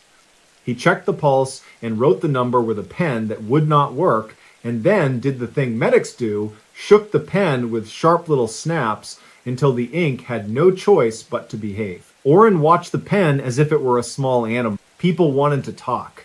That is what people want when fear drains and the body remembers that it is still warm. They wanted to say, I knew it would be all right, even if they had not known. Or, I always said that house wasn't as bad as folks made it, even if they had crossed the street to avoid it for years. Calliope stood aside, listening. Maeve sat in the ambulance door with one foot on the bumper. Oren rested, the quilt around his shoulders like a cape that had done its duty. At 11, the deputy came to ask careful questions. Where had he been? How had he gotten there? What did he remember? Oren's answers came in that strange calm that sometimes happens after a long fright, a calm that is not pretend, not bravado, not shock, but a child's plain report. He had left the church basement and walked past the candy store where the window held chocolate turkeys arrayed like a small army. He had crossed Rivermill Road. He had gone by the chain link fence with the sun-faded no trespassing sign. The wind had gotten very loud, and he thought he heard a note inside it, the way you sometimes hear the hum of a refrigerator when the room tries to be quiet. He had looked up and seen a light in the distance where there should not be any. He knew the Ashburn house from whispers, but the light had not been in the front. It had winked in a high window toward the back, like an eye that forgot to close. He did not remember choosing to turn. He only remembered the sense of being looked at, not meanly, not hungrily, but with the attention of a hand reaching to catch a falling cup. He had gone up Wicket Lane. The porch had creaked under his feet, and the door, which people said was always locked, had been unlatched. He had stepped inside and said hello the way you do when you walk into a home that is not yours. And then he had told Pritchard it had felt like someone put a shawl over the house. The wind stopped. The little ticks and murmurs of old wood became a whisper that moved along the walls. He did not feel afraid. He felt instructed, as if some arrangement had been made, and he had arrived right on time. He had walked to the back bedroom, he had sat down, he had put the diorama on his knees, he had waited. Pritchard wrote this down. He wrote it down even though he did not understand it. He wrote it down because understanding is not required of a report, only truth, and the boy's voice had the honest burr of truth. Maeve asked if anyone had been there with him. Oren considered. No people, he said finally. He looked at the window as if it contained a second, clear world laid over the first. But I think the house was not empty. The deputy glanced at the reporter. Calliope's pen paused. A fragment of wind lifted the edge of her page. She looked at the house. Its windows accepted the night like old eyes accept tears. People stayed even after the medic said everyone should go home. The human need to stand near a place where something has ended well is strong. It warms us like a stove. A pastor led a low prayer near the porch. Teenagers who had crossed the tape made up a story they would agree to tell their friends, leaving out their own trembling hands. Someone fetched cocoa in cardboard cups with lids that sipped poorly and left a mark on the upper lip like a child's milk mustache.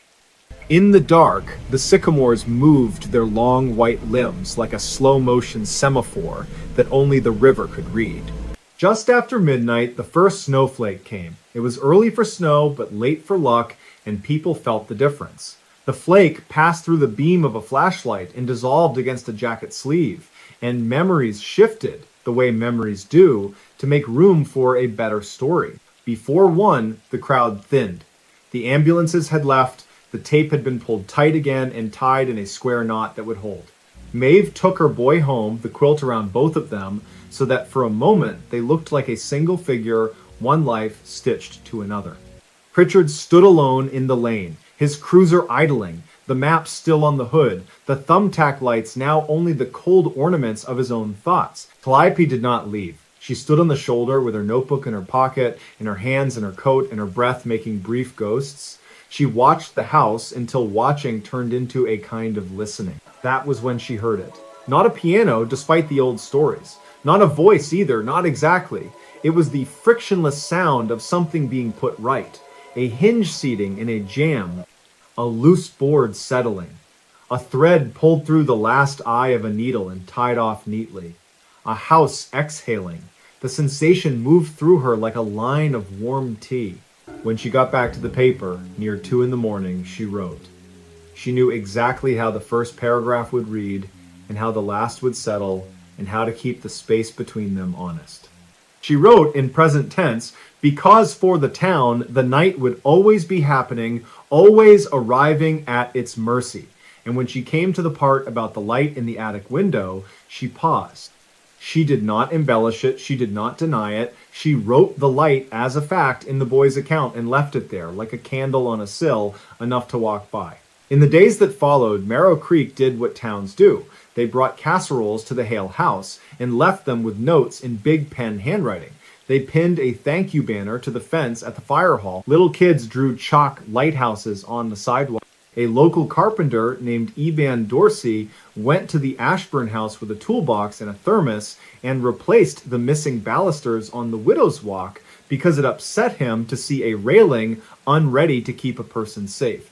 He did it without permission and with such competent love that even the town clerk, who worried about liability, could only shake her head and bring him coffee. One morning, a week later, Maeve brought the shoebox diorama to the school. It had survived intact. The lighthouse was made of a paper towel tube and painted in red and white bands with a fine hand. Orrin had cut small windows and lined them in black marker. The light at the top was a foil-wrapped marble that threw a tiny cold gleam if you tilted the box near a window. He spoke to his class without drama. He said, "I thought of the light the whole time, and when I was afraid of the dark, I looked at the lighthouse and tried to be the person who kept the lamp trimmed and shining." That night, Pritchard went back to the house alone. He parked at the foot of the lane and walked up with a lamp, not because he believed the boy's words the way a child believes a spell, but because he had taken them into himself and found no harm in honoring them. He stood on the porch for a long time, the wind stuttering over the roof, the late leaves scuttering across the boards. He did not cross the threshold. He did not need to. On the way back to the cruiser, he met Eban the carpenter, coming up with a sack that chinked with new screws. Eban nodded once, like men do when they have not agreed to talk, then could not help themselves and talked anyway. "I was thinking about that word the boy used," Eban said. "Instructed. The way he said it, like the house had told him to sit and wait there, like it knew where he would be safe."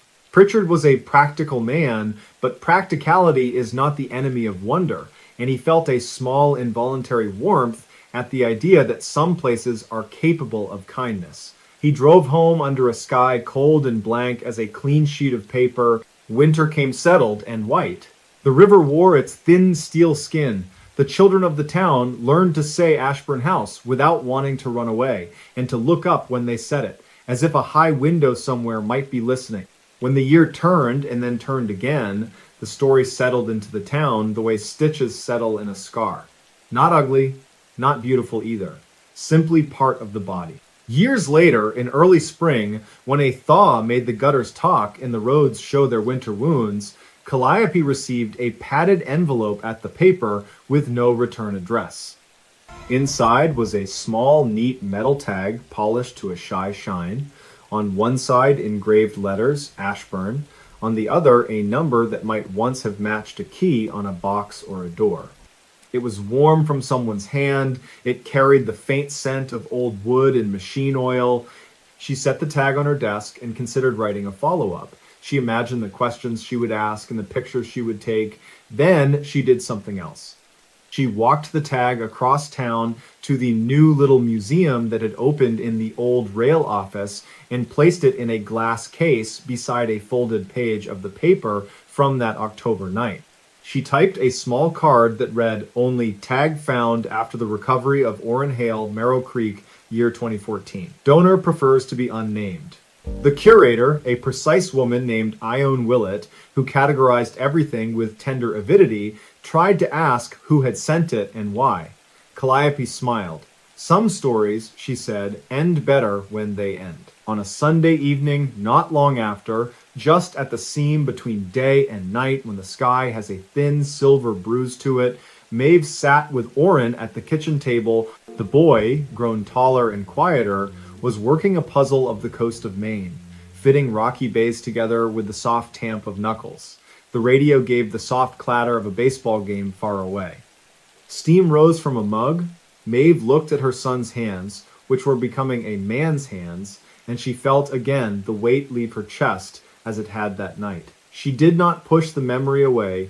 She let it sit with them at the table. "You remember the quilt?" she asked. He smiled. It had been washed and mended. It had a new binding now, a bright blue that made the old reds and browns sing. "It is at the foot of my bed," he said. "It keeps corners." He put the main coast in order and placed the final piece. He pressed it in, firm, and the faint click pleased them both. Outside, a breeze lifted and went on. The house gave a small, approving sound, the kind houses give when the people inside them are safe and the doors are latched, and the night can come as it always comes, with patience and with mercy, and find everyone exactly where they should be. Next stories. Stranger's Diary reveals unsolved murder's gruesome secret. The wind over Pine Hollow, West Virginia, crossed the hills like a slow breath, rattling the last oak leaves and carrying the thin smell of coal dust across the forked roads. On the 3rd of October, 1996, at 9:17 in the evening, a man named Lucan Merritt pulled into the gravel lot behind the Pine Hollow Public Library with his headlights off. He had driven through 3 counties without a radio station that would hold the night stitched together by static and the ticking of a dashboard clock that ran 2 minutes slow.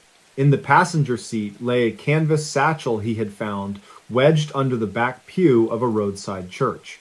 Inside the satchel was a diary bound in cracked green leather. On the first page, written in a hand that tipped forward as if hurrying downhill, was a single sentence.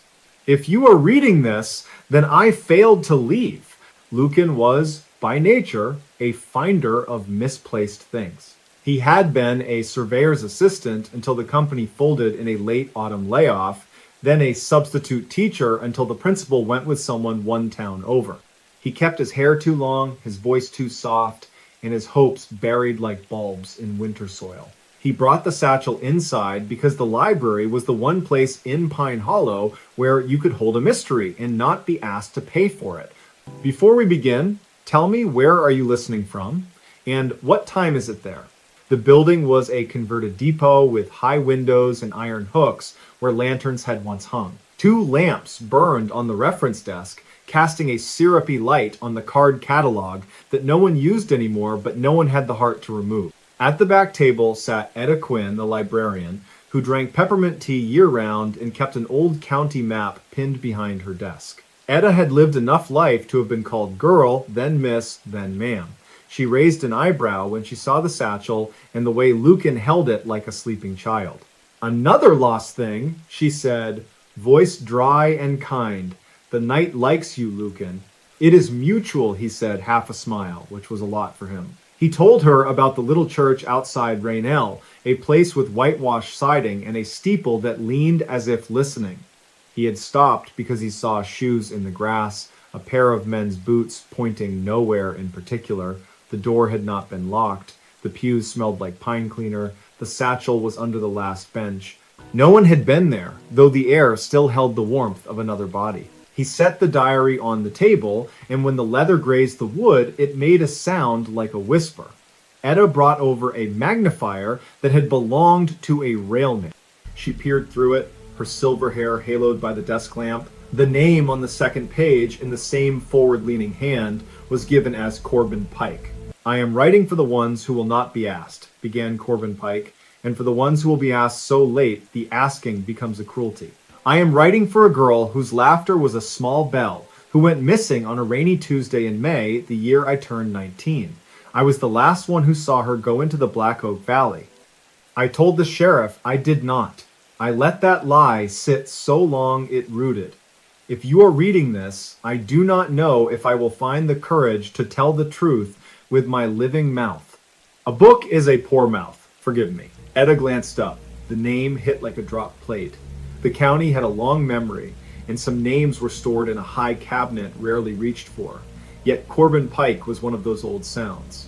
There had been a poster once, curling on the bulletin board between the feed store and the diner. Missing, it had read, and below that, the black and white school picture of a girl with a braided crown and a freckle on her lip. Her given name had been Ruth Ellen Farn. She vanished in the second week of May, 1979, when the rhododendron was first thinking of bloom. The newspaper had called it Unsolved. The town called it what it was, a wound. Etta shut off one of the lamps so the light would slow. She poured more tea for both of them. Lucan turned the page. The entries were precise and haunted. Corbin described the valley behind the Pike family's blue farmhouse, a place where ground fog gathered every evening as if returning to a promised appointment. He wrote of Ruth Ellen's habit of walking the ridge at dusk, a book under her arm, reading as she walked, sometimes out loud, as if the ridge itself would forget language without her. He described the last time he saw her, the sky cooled to that silvery wash that comes before full dark, a train horn a long ridge away, a storm pressing up from the south with a steady drum of distant thunder. She was wearing a red windbreaker, he wrote, and boots scuffed along the toes from kicking stones. The entry stopped and started, as if Corbin kept putting the pen down and picking it back up, pacing between sentences. Then the words thickened. She looked at me the way people look at a map they do not trust. She asked if I would walk her as far as the Split Rock. It was the 3rd of May, 1979. It was 10 minutes past 8 by my father's Hamilton watch. There was no moon yet. There was a rope hanging from the cedar near the Split Rock where my cousins used to swing. She said she would be fine. She said she wanted to think about a poem where the river speaks. I watched her go. It would have cost me 6 minutes to follow. I did not. I do not know who I was being loyal to. The storm reached us by 10, and it rained like it meant to wipe the slate. By morning, she was gone. Lucan and Etta read on, voices low and careful, the way you handle a story that has cut people. Corbin wrote about the search parties, how they combed the hollows with lanterns and called her name until the night felt crowded with versions of her. He wrote the sheriff's questions, the way the man had narrowed his eyes as if the truth were something you could see by making your eyes smaller. He wrote about the rumor that Ruth Ellen had left by choice.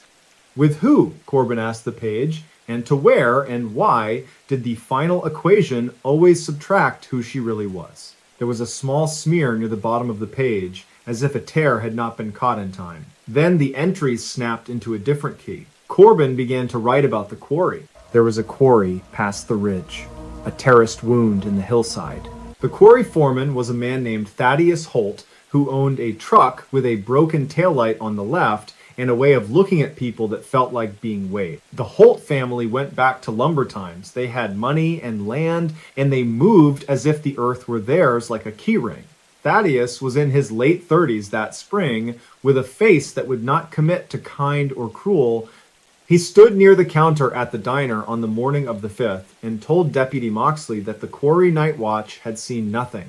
I did not believe him in the way a dog does not believe the hand that twice denies. I did not have proof. I had something worse, a small fear that I had done so little and it would turn into a lifelong habit. The diary moved forward in steps. Corbin wrote that he tried to speak to Ruth Ellen's mother and could not. He walked up the Pike driveway to the cedar and stared at the rope swing until he got dizzy with the rounds it must have turned. He wrote down times like someone trying to build a ladder of moments back to the one that broke. He wrote about working at a repair shop in Blue Lick, about washing carburetors in a thin, sour smell, about going home with his hands raw and his mind worse. He mentioned a pocket watch with a loose hinge, the Hamilton that had kept time the night Ruth Ellen disappeared. He said he kept it in a drawer because he did not deserve to know the hour. Etta tapped the page. The Hamilton, she said, barely above a whisper. Her eyes moved to the wall where the county map hung with its stunned constellations of pins. Lucan nodded. There were so many Hamiltons in the mining towns that the brand was nearly a local species. But the diary's insistence on the watch felt like a thread to pull later. He turned another page. The entry was dated late October of the same year. Corbin wrote about the storm that had come on a Friday, the creek flooding past the culverts, the quarry road sluiced with mud. He had taken a shortcut that evening across Holt property, he wrote, because his mother had a fever and he needed to fetch the doctor. He had seen the Holt truck near the quarry service gate. The left taillight was out. The right glowed like a single red eye. I tell myself now that I should have looked into the bed of that truck, he wrote, but the rain was a curtain and the doctor was half a mile behind and I was 19 and cowardice was wearing a believable costume. I kept moving. The diary thinned after that, as if the writer had lost the habit of confession. Months went by with only fragments. I saw her bracelet in a dream and woke with the taste of metal, he wrote in late winter. Then another spring came, and he wrote the name Ruth Ellen 3 times in a row and underlined it. Then the entries stopped. Lucan leaned back, eyes burning from the small type. He could feel a tug in the writing, a bias towards self-punishment, yet he could also feel something else. Corbin had set off signals in the diary and then never followed them. The quarry, the taillight, the rope swing, the Hamilton watch that had become an instrument of guilt. All signs, none of them tied to proof. Etta set the magnifier down and folded her hands. Her peppermint tea rose in a faint wreath. She spoke in the soft tone that carries in a library better than any shout. He did not know how to finish, she said. People who do not know how to finish often leave a tool. Lucan waited. The tool is the diary, she added, and then she glanced again at the wall map, eyes pausing over a pale blue vein labeled Holt Quarry Road. The quarry had closed more than a decade after Ruth Ellen vanished, and Holt money had gone into real estate and then into nothing anyone could see. There was a bell over the library door that barely rang for regulars and clanged for strangers. At 10 after 10, it clanged. A man in a canvas coat and a cap pulled low came in and stood just inside, letting the bell sound finish, which took a long time because something about him made time expand in the room. He took off the cap and revealed a forehead cut in a straight pale line where a hard hat might have sat for years. He had the posture of someone who had listened to machines more than to people. He looked like a rock that had decided to try speaking. "Evening," he said, rough as gravel. Etta's voice was librarian courteous. "We are closing in 20 minutes, she said. "Can we help you in that span?" "I am not here to borrow," the man said. "I am here to return." He lifted a small leather wallet from his coat, and from the wallet a folded paper. He laid it on the reference desk. Etta opened the paper and saw the first page of a photocopy from a county case file. The missing person report of Ruth Ellen Farn, filed by her mother at 9:20 in the morning the day after she vanished. The nameless man pointed to the bottom of the page. "It says here the last person to see her alive was listed as unknown," he said. "I know who it was." Lucan felt the air in the room tilt. Etta did not look at the man immediately. She looked at the diary, then at Lucan, then only at last at the man, as if to acknowledge that her days were not, after all, a loop that ended where they began. "And who might you be?" she asked. The man tapped his chest.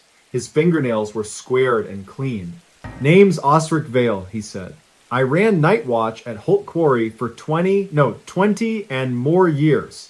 I checked the trucks in and out, and I saw on that Tuesday night in May of that old year a girl in a red jacket stand outside the service gate with a book in her hand and her braid gone loose. I saw the foreman, Thaddeus Holt, offer her a ride down the hill because the rain had started. She said yes. She got into the truck. That was the last time she stood on both feet on Holt land." Etta's hand went to her throat and stopped there. Lucan could hear the clock on the wall for the first time since the man entered. The ticking had the accent of a metronome. Osric Vale blinked slowly and added a final sentence that sounded like he had carried it for longer than it deserved to be carried. "I should have called the sheriff right then," he said. "But a man likes to keep a job. A job is bread. I kept it until it was gone, and then the story remained and the bread did not." They let the clock tick for a count of 30. Then Etta spoke again, slow, as if her words were numbered and she did not intend to use more than necessary. "We need more than a confession," she said. "We need a direction. We need a place in the earth to go to. Do you have one of those, Mr. Vale?" Osric Vale nodded once. "I do," he said. "The quarry flooded in the late 80s when they stopped pumping. There are terraces, and there is a pit, and there is a shelf at the west lip that holds a rusted bobcat and some chain in a pile of timbers. There is a hollow under the shelf where the limestone caved. There is also, I believe, a girl's jacket. I have not said this to anyone. I am saying it now because I had a dream last week of a bracelet found in clay. It was a dream like a fact. It woke me. Etta looked at Lucan with a question and a permission. Lucan nodded. He could feel the strange alignment of small choices that moves an ordinary life into the mouth of a larger story. He slid the diary into its satchel and handed it to Etta for safekeeping. Then he and Osric walked out into the night. They drove in Lucan's truck, Osric pointing with his cap held in a fist, the way old men point when their bodies have become compasses. The quarry road had been blocked by a rusting gate for years, but Osric knew where the padlock had lost its innards to winter and could be persuaded by a careful twist. They parked under a hemlock full of wind and walked. The flooded pit opened before them like a blind eye. The water held the moon in a shiver. Osric halted and lifted his hand. "Listen," he said, as if the earth keeps the pitch of a memory. The quarry did have a sound, a long dim hum made by the wind, playing the terraces like a mouth on a bottle. They skirted the west lip. There was the bobcat, starved of paint, and the chain, a line of orange beads. Osric knelt near the shelf and touched the ground. He had the reverence of someone greeting a longed-for face. "But here," he said, "right here is where the shelf cracked when they drove the Holt truck too close. I set timbers as a stop. I remember that jacket like a fox at the edge of the woods. I remember the foreman saying he found it in the cedar thicket and that the girl must have run. I remember him laughing at his own lie." Lucan crouched and peered into the hollow. The mud had slumped toward the center, exposing streaks of pale stone. He felt for a long branch and used it to worry the mud aside. He did not know what he expected to see. He did not expect red. But there it was, a smear that might have been paint if you did not know better, the color softened by years underwater and then air. He jabbed carefully at the mud and then stopped because something metallic flashed. He put down the branch and made a small sound in his throat. Osric climbed down beside him with the old caution of a man who had worked among weights that kill. He put his fingers into the mud, as if the mud were tender, and drew out a thin silver band circled with a charm in the shape of an oak leaf. He held it flat on his palm. It was beautiful in that way. Small things are when they are all that remain. They wrapped the bracelet in Lucan's handkerchief. They took photographs with Lucan's flip phone, the only piece of technology that behaved for him. The photographs would be poor, but proof does not always require quality. They stood and looked at each other, the water behind them breathing. Osric said he could take Lucan to a place on the service road where tire ruts still made sense if you knew how to read old ground. Lucan nodded. Then the world took a sideways step. A pair of headlights slid up the far side of the pit, too bright and too slow, as if the driver were taking the measure of things before committing. The truck rolled to a stop. The lights went off. A door opened. The sound walked across the quarry. Lucan's throat turned to grit. Osric straightened, his breath suddenly formal. The man who climbed down the slope toward them carried a lantern in one hand and a shovel in the other. Thaddeus Holt had grown older, but some faces settle and some curdle. His had taken the second path. He had put on an expensive coat over a body that no longer woke to labor. His hair had thinned to a combed conclusion. He saw them and he smiled, and the smile did not touch his eyes. "Well, now," he said, "we have students in night lessons." He lifted the lantern, and Lucan could see the man's knuckles, the way power had polished them. "Mr. Vale, I wondered where the old ghost kept his keys." Then his gaze slid to Lucan. "And who are you?" Lucan answered with his name. He did not add anything about the library or the habit of finding lost things. He did not give the man something to take. Thaddeus Holt's eyes flicked to the bracelet in Osric's handkerchief. He took a slow step forward, and the lantern light made a circle that cut the ground into those who belonged and those who were intruding. Osric took a step back and set his jaw to a degree it had not reached in years. "We found something that does not belong to you," Osric said. Thaddeus nodded. "Nothing on this old rock belongs to anyone anymore," he said. "And yet men still try to claim. Put it down and leave my land, gentlemen. It is late. There have been accidents here. Lucan felt a tremor run the length of the night. He had been quiet his whole life, and quiet had served him except when it had not. He was holding the diary back at the library in his mind, as if its weight could steady his hand here. He thought of the line about a book being a poor mouth. He cleared his throat. "Mr. Holt," he said, at a volume that would travel and settle. "The sheriff will be here soon. We will be bringing him. He will see the hollow under the shelf, and he will see the bracelet, and he will see the photographs and the tire ruts. He will ask where you were on the 3rd of May, 1979, at 10 in the evening. He will ask if you gave a girl a ride. He will ask why your left taillight was out." Thaddeus watched Lucan speak as if he were watching a performance put on for someone else. When Lucan reached the part about the taillight, something in Thaddeus's face changed in the slightest manner, and the change was worth a chapter. Osric saw it too. He lifted his chin. "You picked her up," Osric said. "You took her to the shelter under the shelf when the rain turned mean. You tried to touch what was not yours to touch," she argued. "You pushed, the shelf cracked. You frightened yourself. You said to me the next morning that gravel shifts, that nothing is certain, that the girl probably ran off to Charleston with some long-haired boy. I carried your lie like a school bag till my shoulders ached. I am done." Thaddeus lifted the shovel and laid it across his shoulder like a piper lays a flute. His voice came back with new iron. "There is no body," he said. "There is no crime without a body. You have told yourselves a story, and you have told it with feeling. The county likes feeling. Feeling keeps folks from asking why jobs go, why the houses tilt, why their kids leave. Feeling is cheaper than roads. What you have is a trinket found in mud and a bedtime tale. Go home." Osric took a step forward then, which cost him. He had moved warily for so long that sudden movements had nearly been erased from his catalog. He stepped forward anyway and lifted the handkerchief with the bracelet as if showing an altarpiece. "This is a girl's life," he said. "Her mother kept a plate at the table for a year after she vanished. Her brother would not go near creeks. Her teacher quit teaching poetry. Her name was Ruth Ellen. We are not going home." The lantern flame guttered and returned. The quarry hummed. Lucan understood suddenly that Thaddeus Holt had not come here to be surprised by them. He had come to check a place that had itched him for decades. He had returned to the scene the way men return to mirrors. Meeting them here turned his check into a confrontation. He shifted the shovel from his shoulder to his hands. He lifted the blade a few inches. "You have been on my property 10 minutes, he said. "You have told me a story I do not care for. I am telling you to leave. Now." Lucan had nothing but words and a phone and a diary in a library that was 2 miles away. He thought of the cedar rope, of Corbin Pike counting minutes.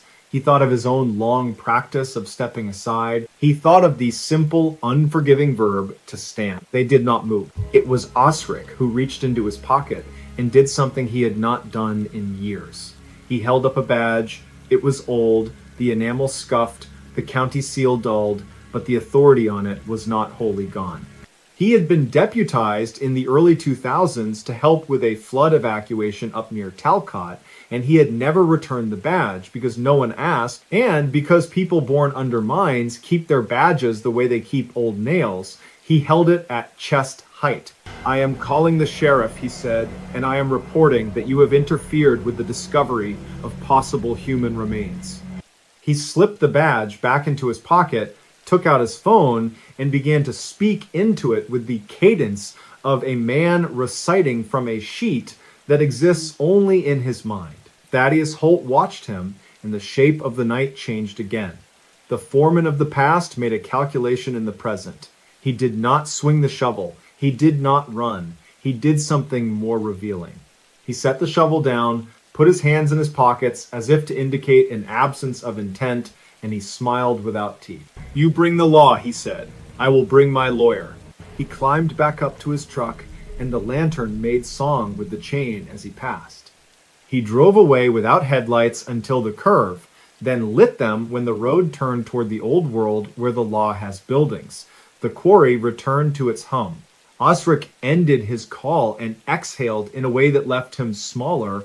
By the time the sheriff arrived, which was near midnight, the moon had climbed and the pit looked like a coin missing value. Sheriff Adela Moxley, daughter of the deputy in the diary, stepped down from her cruiser with two deputies behind her. She had a long stride and a look that let you know the truth would eventually be told.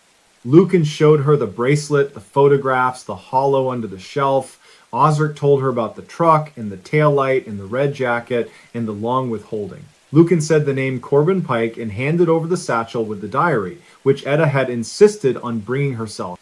The library bell had clanged one last time for the night, and Etta had locked up and driven peppermint steam still in her thermos, because she would not allow that diary to leave the county without a witness. Sheriff Moxley opened the diary with the care of someone who had known its shadow since childhood. She read the first page and she closed her eyes once, which was all she allowed herself. She called for a search team with a forensic consultant from Beckley. The consultant arrived near 2 in the morning with a cooler of tools and a way of speaking to mud. They worked under floodlights that made the quarry feel like a stage set built for a very slow play. At 4, a deputy held up a small button with a flower pressed into it. At 5, another found a string of sewing thread preserved in clay. The bracelet lay on a clean cloth like a star. When the sun finally took the place in the sky it liked best, a piece of bone was lifted in a small sieve. The consultant looked up and nodded. Everyone who had been awake all night felt a second-day break inside the first. Sheriff Moxley placed Thaddeus Holt under arrest for obstruction that morning, and by evening for suspicion of homicide based on material evidence pending full identification. He was taken from his large house on Birch Street while people watched from porches with their morning coffee not yet cold and their mouths a little open. The old Holt money bought an attorney whose voice had unwrapped many men from many ropes. The attorney said there was no direct evidence. The attorney said the bracelet could have been dropped any time. The attorney said the ground shifts and stories shift and memory is unreliable. The attorney said the word conjecture with relish. For once, the county had more than memory. It had the diary, and it had Osric Vale, and it had a button, and a thread, and a thin band of silver in a place in the earth where a shelf had given way. It had Corbin Pike's story, which, when set beside Osric's, made a set of rails the train of truth could travel on. Sheriff Moxley walked that train into the courthouse with a steadiness that came from living here long enough to have seen the inside of other trains. The hearing fell on a Wednesday, the second week of October, the year 2003, written in the clerk's ledger in longhand, because that was the tradition. The courtroom smelled like old books and the sweet pine of new benches. The judge was a woman from Summers County with eyes like a hawk's when the hawk is hungry. Lucan sat near the back with Etta and Osric. Corbin Pike sat nowhere. He was never found. The diary had ended in winter and never resumed. Rumor said he left for Illinois. Another rumor said he worked on boats in Louisiana and stopped writing forever, which is a kind of leaving. Osric spoke first. He told the judge about the night in May, the rain, the red jacket, the ride offered and accepted, the long silence that followed. He did not ask for forgiveness because forgiveness is not a thing you request in a courthouse. He asked only that the truth be let to stand where it had been trying to stand for so long. The attorney's questions were precise, designed to shave the truth to scraps. Had Osric been fully sober the night he saw the truck? He had not had a drink in months, he said. Was he sure it was Ruth Ellen? He was as sure as a man can be after a lifetime of being unsure. Why did he not come forward earlier? Because fear, because rent, because men like Thaddeus Holt made livelihoods into leashes. He did not dress the answer, he let it go bare. Etta spoke, called as a custodian of the diary for the purposes of chain of custody. She testified to how the diary came into her library, how she recognized names within it, how she brought it under her care until she could place it into the hands of the law. She was the only witness who made the attorney blink without knowing why. It was something about the way she said the word dear once when describing a note in the margin, as if she were speaking directly to the absent dead and the absent diarist both at once. Then the forensic consultant spoke, careful, unsentimental. The bone fragment, he said, was human and consistent with a girl of Ruth Ellen's age.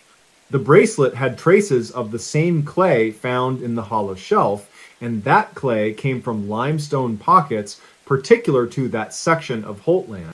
The bobcat tracks showed signs of being used to move heavy loads near the shelf in past years. The taillight evidence was circumstantial, he admitted, but in the human world, he added, gently, there are times when the word circumstantial is only a synonym for the patience of facts. Thaddeus Holt did not speak. He sat with his hands folded, his thumbnail pressed into his middle finger until the nail went white. The judge's decision was narrow and wide at once. She ordered Holt held without bail pending a full trial. She ordered the quarry site secured as a scene. She ordered a search of Holt's property for any personal effects of Ruth Ellen. She spoke to Osric without taking off her robe voice. She said that the court recognized the courage it takes to speak late and would not consider lateness as a means to disqualify the truth. She said the word truth as if it had weight. The trial came in late winter, when the mountains were all bone and wind. The jury listened to all the words. They listened to the way silence had shaped the town. They listened to a tape of Ruth Ellen reading a poem from a high school anthology found by a music teacher who had kept old programs in a shoebox. The tape was hiss, and then a clear young voice sang a line about water-keeping secrets it never meant to.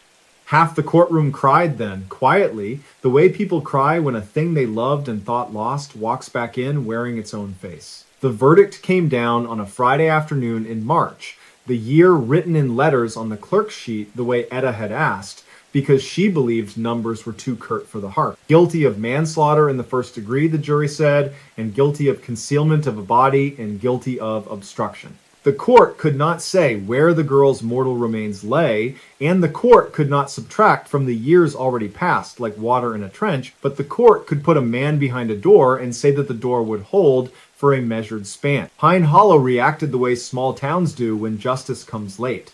The feed store stayed open an extra hour that night. The diner served pie on the house to anyone who remembered the poster on the bulletin board. Ruth Ellen's mother, older now and quieter, stood by the cedar tree in her yard and touched the rope with a hand that had done hard work. She told Etta that the bracelet had been given for a birthday long ago, and that she had sewed the button with the flower the week before the girl vanished, and that she had dreamed year after year of a hollow under rock and could not say it without feeling foolish. Lucan walked the ridge at dusk in April. The valley put on its fog like it always had, a habit it would keep after every human name had gone soft. He thought about Corbin Pike and his inability to finish, about the way some lives are a sentence that will not turn into a period, no matter how the speaker tries. He thought about Osric Vale and the slow courage that can take a lifetime to ripen. He thought about Etta, who tended not just books, but the municipality of memory. He let the wind pass through his coat. He sat on the split rock, which a tree root had shouldered out of alignment since that long ago year. He said quietly, a name. He said it once and then again. There was no charm in the saying. There was only the small act of putting the correct shape into the air. On a Thursday in May, the sheriff's office held a simple service near the quarry. A pine box, empty but symbolic, was lowered into a garden of wildflowers that school children planted along the fence. Ruth Ellen's mother stood with her hand on the wood. Osric Vale stood nearby with his cap off, speaking to no one, his eyes on the hollow where he had first bent, and found a life's last circle of silver. Etta read a poem in a voice that did not wobble. Lucan kept to the edge, as was his habit, a finder at the border of found and still lost. After the service, he drove to the little church outside Raynell, the one with the leaning steeple where he had first found the satchel under the pew. He wanted to thank a place for being the place where a thing had shifted. He parked and stood under the eaves as rain began, not in storm, but in a soft, competent fall. He went inside. The air smelled like hymnals and dust. He knelt by the last bench and checked beneath it, not expecting anything, only repeating the movement as one repeats a prayer that once worked. He found a single object lodged against the legging of the pew. It was a pocket watch. The case was brass with a scratch like a small comet. The hinge was loose. When he opened it, the face was fractured and yet still legible. The brand was Hamilton. The second's hand had stuttered to a stop at a stubborn place between 9 and 10. Inside the back cover was an engraving. The lettering had been done by an amateur, careful and slightly crooked. It read, "In thin letters and without dates, keep time for those who cannot." Lucan closed the watch gently. He sat a while with it resting warm in his palm. Then he rose and drove the winding road back into town. He stopped at the library because the library had become his way of ending and beginning days. Etta looked up when he came in and saw the watch. She did not ask where it had been. He set it on the reference desk, and they watched it as if it might choose to tick again. It did not. That was fine. The diary rested on the desk beside it, now in a plastic sleeve for the sake of the archivist who would eventually request it. Etta had tucked a slip of paper inside the sleeve with a note for the future. Found by Lucan Merritt in a church near Raynell on the 3rd of October, year written out in words for the sake of the heart, brought to the library, handed to the law. May it help the next person who is trying to tell the truth with a poor mouth. Lucan left the watch in Etta's care because she was good at tending the tools people leave behind when they run out of ways to finish. He walked back outside into a spring that had decided finally to pry winter loose. The wind moved through the oaks. He thought about how time does not heal anything. People do, sometimes late, sometimes imperfectly. Sometimes with a diary and a bracelet and a town deciding that the old way of keeping quiet was not the way they would go forward. That evening, long after the library lamps had been turned down, Sheriff Adela Moxley drove up to the Pike farm. The blue house had been taken over by blackberry cane, and the cedar had grown thick arms. She opened the gate with the respect you give to places that have sat through too much. She walked to the back stoop where Corbin Pike's mother had once shelled peas, and she laid a single sheet of paper on the step. It was a copy of the court's decision, written in plain language, names and dates and letters, no numbers. She laid a stone on top of it so the wind would not take the words away. Then she stood a moment, and she said, "Into the small, listening dark," the sentence that closed the story at last. "We have found what we could," she said. "We have done what we can. Rest." In Pine Hollow, the creek kept moving like it always had. The quarry, secured and quiet now, held the sky without flinching. People spoke Ruth Ellen's name without pinning it to a wish. Osric Vale slept through the night for the first time in years, and woke to a morning where the light came through the blind in stripes and made the room look like a page. Etta stamped the library's daily sheet and slipped the diary into the archive drawer with a sigh that was not grief so much as completion. Lucan Merritt went back to his habit of picking up a glove from a bus station bench and returning it, handing a lost grocery list to a young father who looked like he might cry over ruined plans, pocketing nothing except the feeling that sometimes the world would let you put one true thing back where it belonged. The watch never ticked again. That, too, was fine. It sat under glass near the county map, beside the diary, the bracelet, the photocopy of the missing person report with the word unknown crossed out in neat pen and the name Ruth Ellen Farn written beside it in Etta's careful script. People paused there. They read a line. They touched the glass with 2 fingers. They breathed in peppermint tea or coal dust or rain, depending on the hour and the day. Next stories. Camper vanished after seeing mysterious forest lights. They said the sky was clear over Plumas County the night it happened, the air so cold it seemed to ring when you breathed. It was late October of 2015, a weeknight that never made the news until it did, and the moon rose like a brass coin above the ponderosa pines.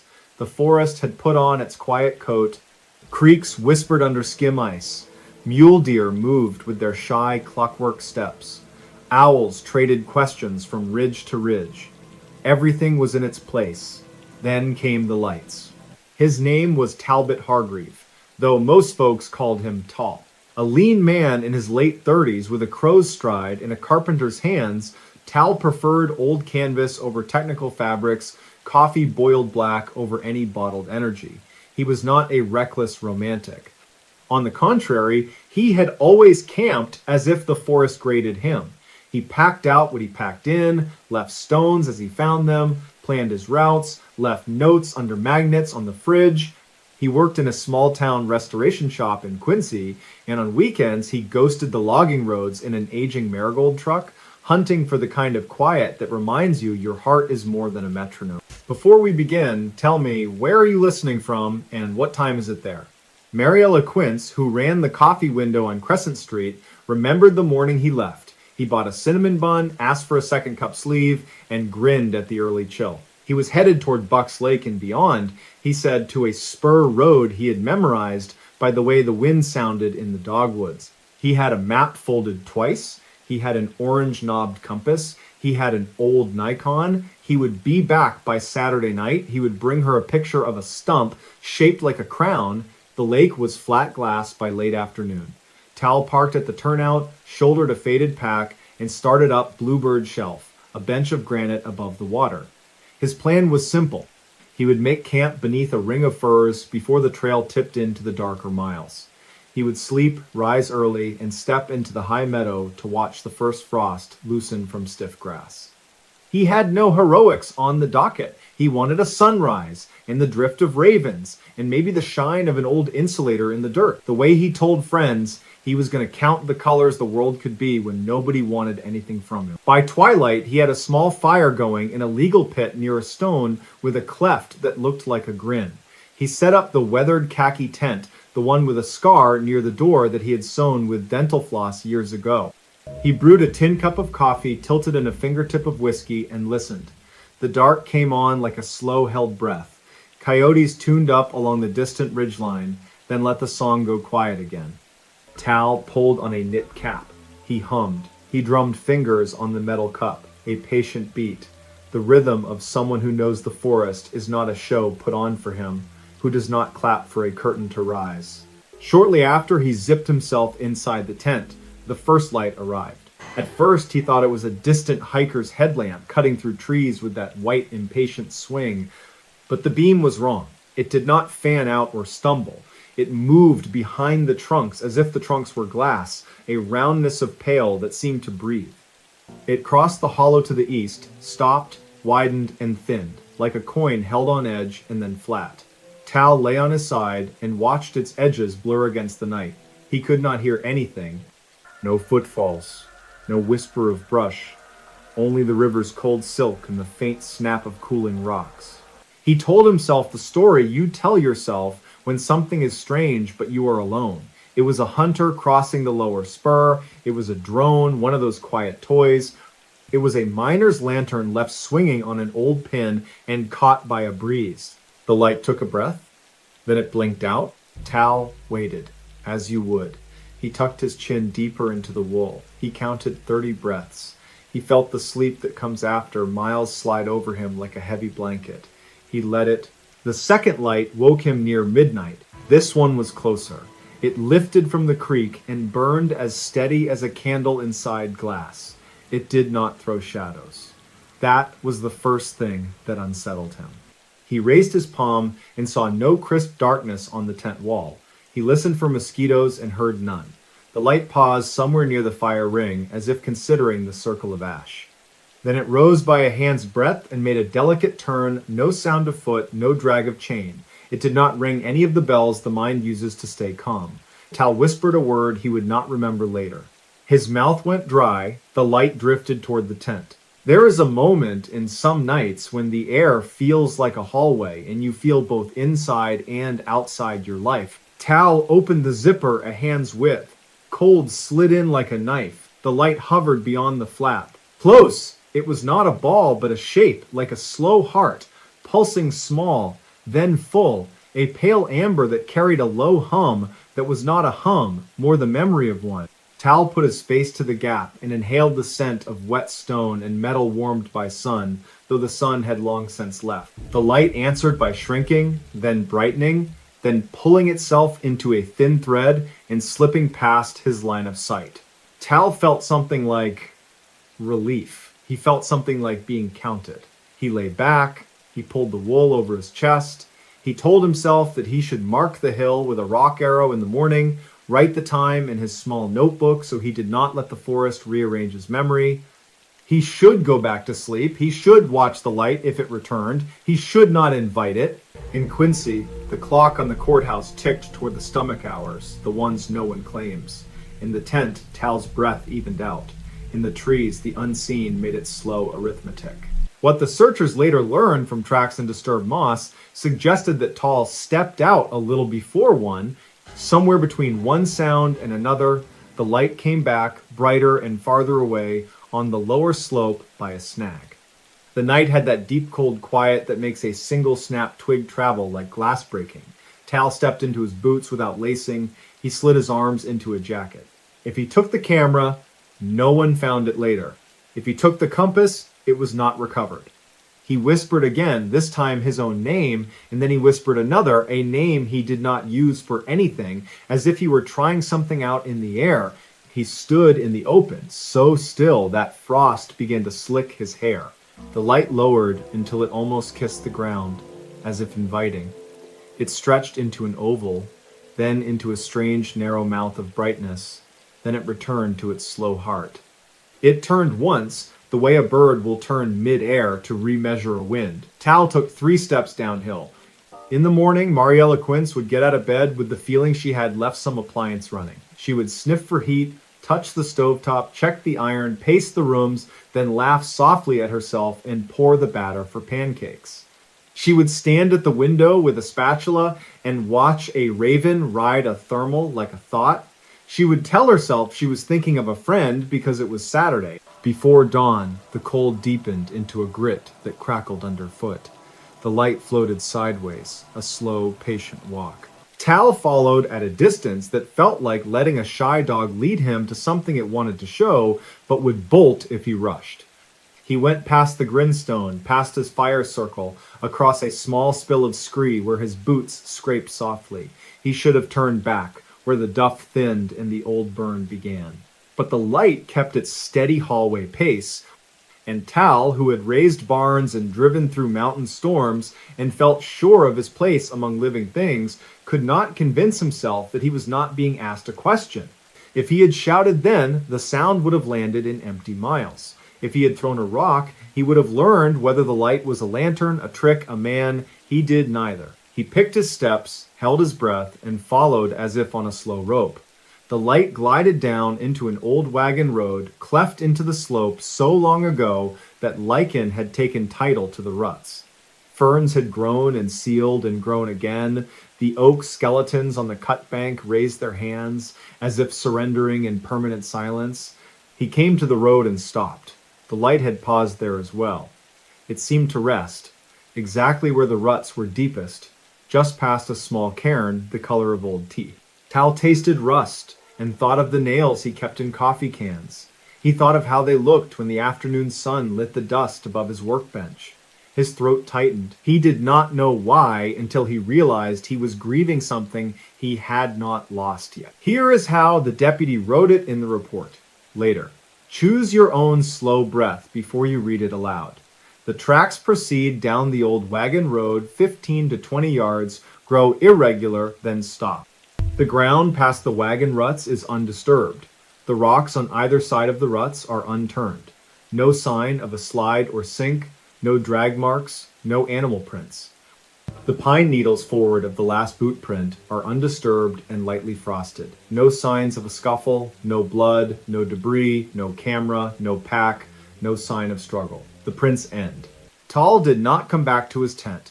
The fire ring stayed neat, the coffee tin sat where he had left it, the map was on the stump with a pine cone as a paperweight, the tent zipper was half down, a moth had become a small white leaf near the lantern and then fallen. By late morning, a fisherman noticed the unattended camp. He walked a short distance down the slope and called, not loudly, because folks in the mountains do not believe in shouting names unless it is necessary. When he got no answer, he called a second time. The third time, his voice thinned. He looked around, saw the boot prints, followed them to the wagon road, and found the place where they ended like a sentence cut short with a blank page. He did the correct thing. He did not play detective. He walked back to the truck turnoff and drove out until his phone found a skiff of service. He told the dispatcher what he had seen and what he had not. He used the word strange only once. He used the word quiet 3 times without noticing. Search teams came with maps folded into quarters and dog teams that padded over the frosted trails and breathed white. They brought a portable repeater and strung it from a mast so their radios could do the trick of making one voice happen in many places at once. They brought cloth flags on wire stems colored pink and orange, the kind you stick at corners when you want to remember where the corners are. They brought clipboards. They walked in lines, took careful steps, and did not trample the wagon road. By late afternoon, they had all agreed on 2 facts that fought each other. Talbot Hargreave had walked from his tent to the wagon road, and then the world forgot how to take his weight. A deputy named Orrin Pike squatted with knees popping and pressed a gloved hand to the last print, as if he might hear the heat of it. Then he rose, turned slowly, and scanned the trees as if they might explain themselves. They searched the creek cut and the limestone karst. They rapped on the hollows that formed in the old lava bubbles and waited, then rapped again. They sent a team toward the talus and another toward the meadow. They called his name with the gravity of men and women who know the mountain listens even when it does not answer. The dogs worked tirelessly and then sat down with the puzzled grace of good dogs when the scent went nowhere at the ruts.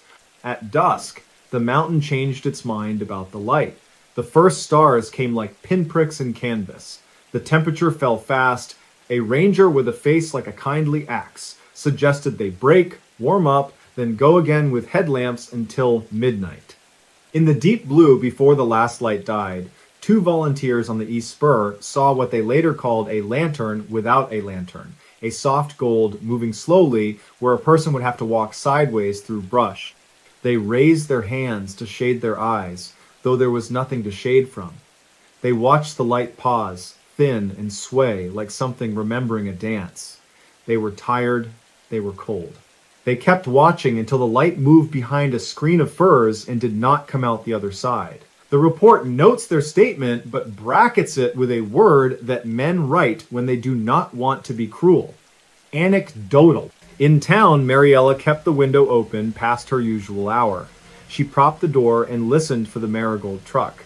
She told herself the lake roads could be slow. She told herself the map fold he trusted might have torn free from his pocket. She told herself the forest sometimes asked for a little more time. When the last customer left, she wiped the counter twice, then twice again. The lights above the espresso machine made a faint hum, the kind that tells your teeth a story you cannot hear. She switched them off. The place felt suddenly bigger. The second day, the light snow that threatens but never commits in early mountain winter made a cameo. Flakes appeared and then decided not to. The search teams broadened their grid. A plane from a neighboring county made lazy ladders above the slopes as a spotter peered through glass. A reporter from Reno asked a question about missing hikers and statistics, then asked a second, softer question about hope. The second was not recorded. The deputy with knees that popped walked the wagon road again and again until the place felt like a museum you do not want to be left alone in. On the third evening, something happened that the team did not file because they did not know how to file it. The dogs, tired but still willing, began to whine toward the creek and then fell silent, ears forward. The air felt brilliant and thin. The frost that had not yet formed on the low grasses flashed silver and then dull again. One of the searchers, Keaton Vale, lifted his chin as if sniffing a storm. Later, he would say that the smell was not like rain or snow or tree, but like penny metal and warm glass, a scent he did not associate with the forest. The feeling did not last. It arrived and folded itself away. Keaton thought of reverence without wanting to. The sheriff met with the family. He stood, hat in hand, and talked in a steady voice about statistics, outcomes, windows of survival. He said the word hypothermia carefully, as if it had corners. Tal's sister listened without blinking, then asked if the wagon road had ever been used for anything other than hauling lumber. The sheriff said yes, and then he said no, the way people do when a thing has had more than one truth across its life. He said the road may have seen other kinds of traffic. He did not say smuggling or mining or midnight. He did not say lights. He did say that they would not stop looking until the looking had been done right. On the fourth day, clouds came low and made the hills feel closer. The team decided to draw in, rest crews, review what they knew. They brought the map into the warming tent and pinned corners with mugs. The wagon road was a small line on the big paper, a ghost of a path in a forest of contour rings. The last boot print was a brown dot in a loop of red pencil. The tent site was a small square. A few notes in the margins recorded the ordinary things that search maps often hold. Stumps that looked like men, hollow with owl, disturbance from bear. These ordinary fragments tried to argue the world was still the same, but the red loop at the wagon rut insisted otherwise. In the middle of that day, an older man walked into the search post. He wore a hat as old as the hat band and a coat that had known every kind of weather north of Sacramento. He introduced himself as Ilias Moro. He tapped the brim of his hat to each person the way people do when they learned manners before the new century. He said he had worked on the railroad in his youth, hauled timber later, and then run a bait shop that folded when the freeway did what freeways do. He said he had not hiked Bluebird Shelf in many years, but knew the wagon road when it was still almost a road. He said he had once seen a light there. Voices quieted without anyone asking for quiet. Ilias said it had been just after the war of a different century, late autumn, a cold night when the lake lay flat as old burnished silver. He had walked down the wagon road with a friend who wanted to check snares he had set for rabbits. They had joked and spat and walked side by side. Then the light rose from the ruts and made a slow turn, the way a fish makes a thought just under water. It had not frightened them at first. It had moved like something living and careful. When they stepped toward it, it stepped away. When they stopped, it paused. Ilias had felt the hair along his arm stand a slow wave. He had felt the strange relief of being noticed by something that owed him nothing, the oldest feeling, like seeing lightning and feeling the earth say, "Yes, you are here too." His friend had moved, perhaps a half step too quick. The light had thinned, brightened, and slid backward down the ruts. When they followed, it had climbed like a slow bubble and stepped into the trees where there were no tracks to serve as its floor. They had watched it until it grew small and the cold began to speak again. They had never spoken of it afterward, not because it had terrified them, but because it had felt like a thing you do not add words to without taking something away. Ilias lifted his hat, held it to his chest, and said he had dreamed of the light 3 times in his long life, and each dream had left him with a sweetness he could not describe. He wondered if perhaps Tal had seen the same. The sheriff thanked him and did not write a report. Some things you file in a box with a different lock. On the 6th day, they found the Nikon. It lay under manzanita leaves on a bench above the wagon road, a place already searched, which made the finding uneasy. The camera's strap was cracked with age and weather, but its back was intact. When they brought it into the warming tent, set it on the map, and opened it, the last photograph revealed a circle of trees lit as if from within. No shadows. The bark looked like paper lit from behind. A human figure was not visible. Neither was the light itself, only the consequence of it. The photo before that showed a rock on the creek with black moss and a sienna smear of mineral vein. The photo before that showed the tent flap. The last light came through in the print like a held note. The film was old, not digital. They could not simply pull more images from a card, dive deeper into metadata, parse timestamps. The camera did not offer the conveniences that make a life feel organized. They held the photograph with hands that had tugged many ropes and lifted many lost things and drew no conclusions except the one no one wanted. Tal had been there. He had photographed something that painted the trees with light.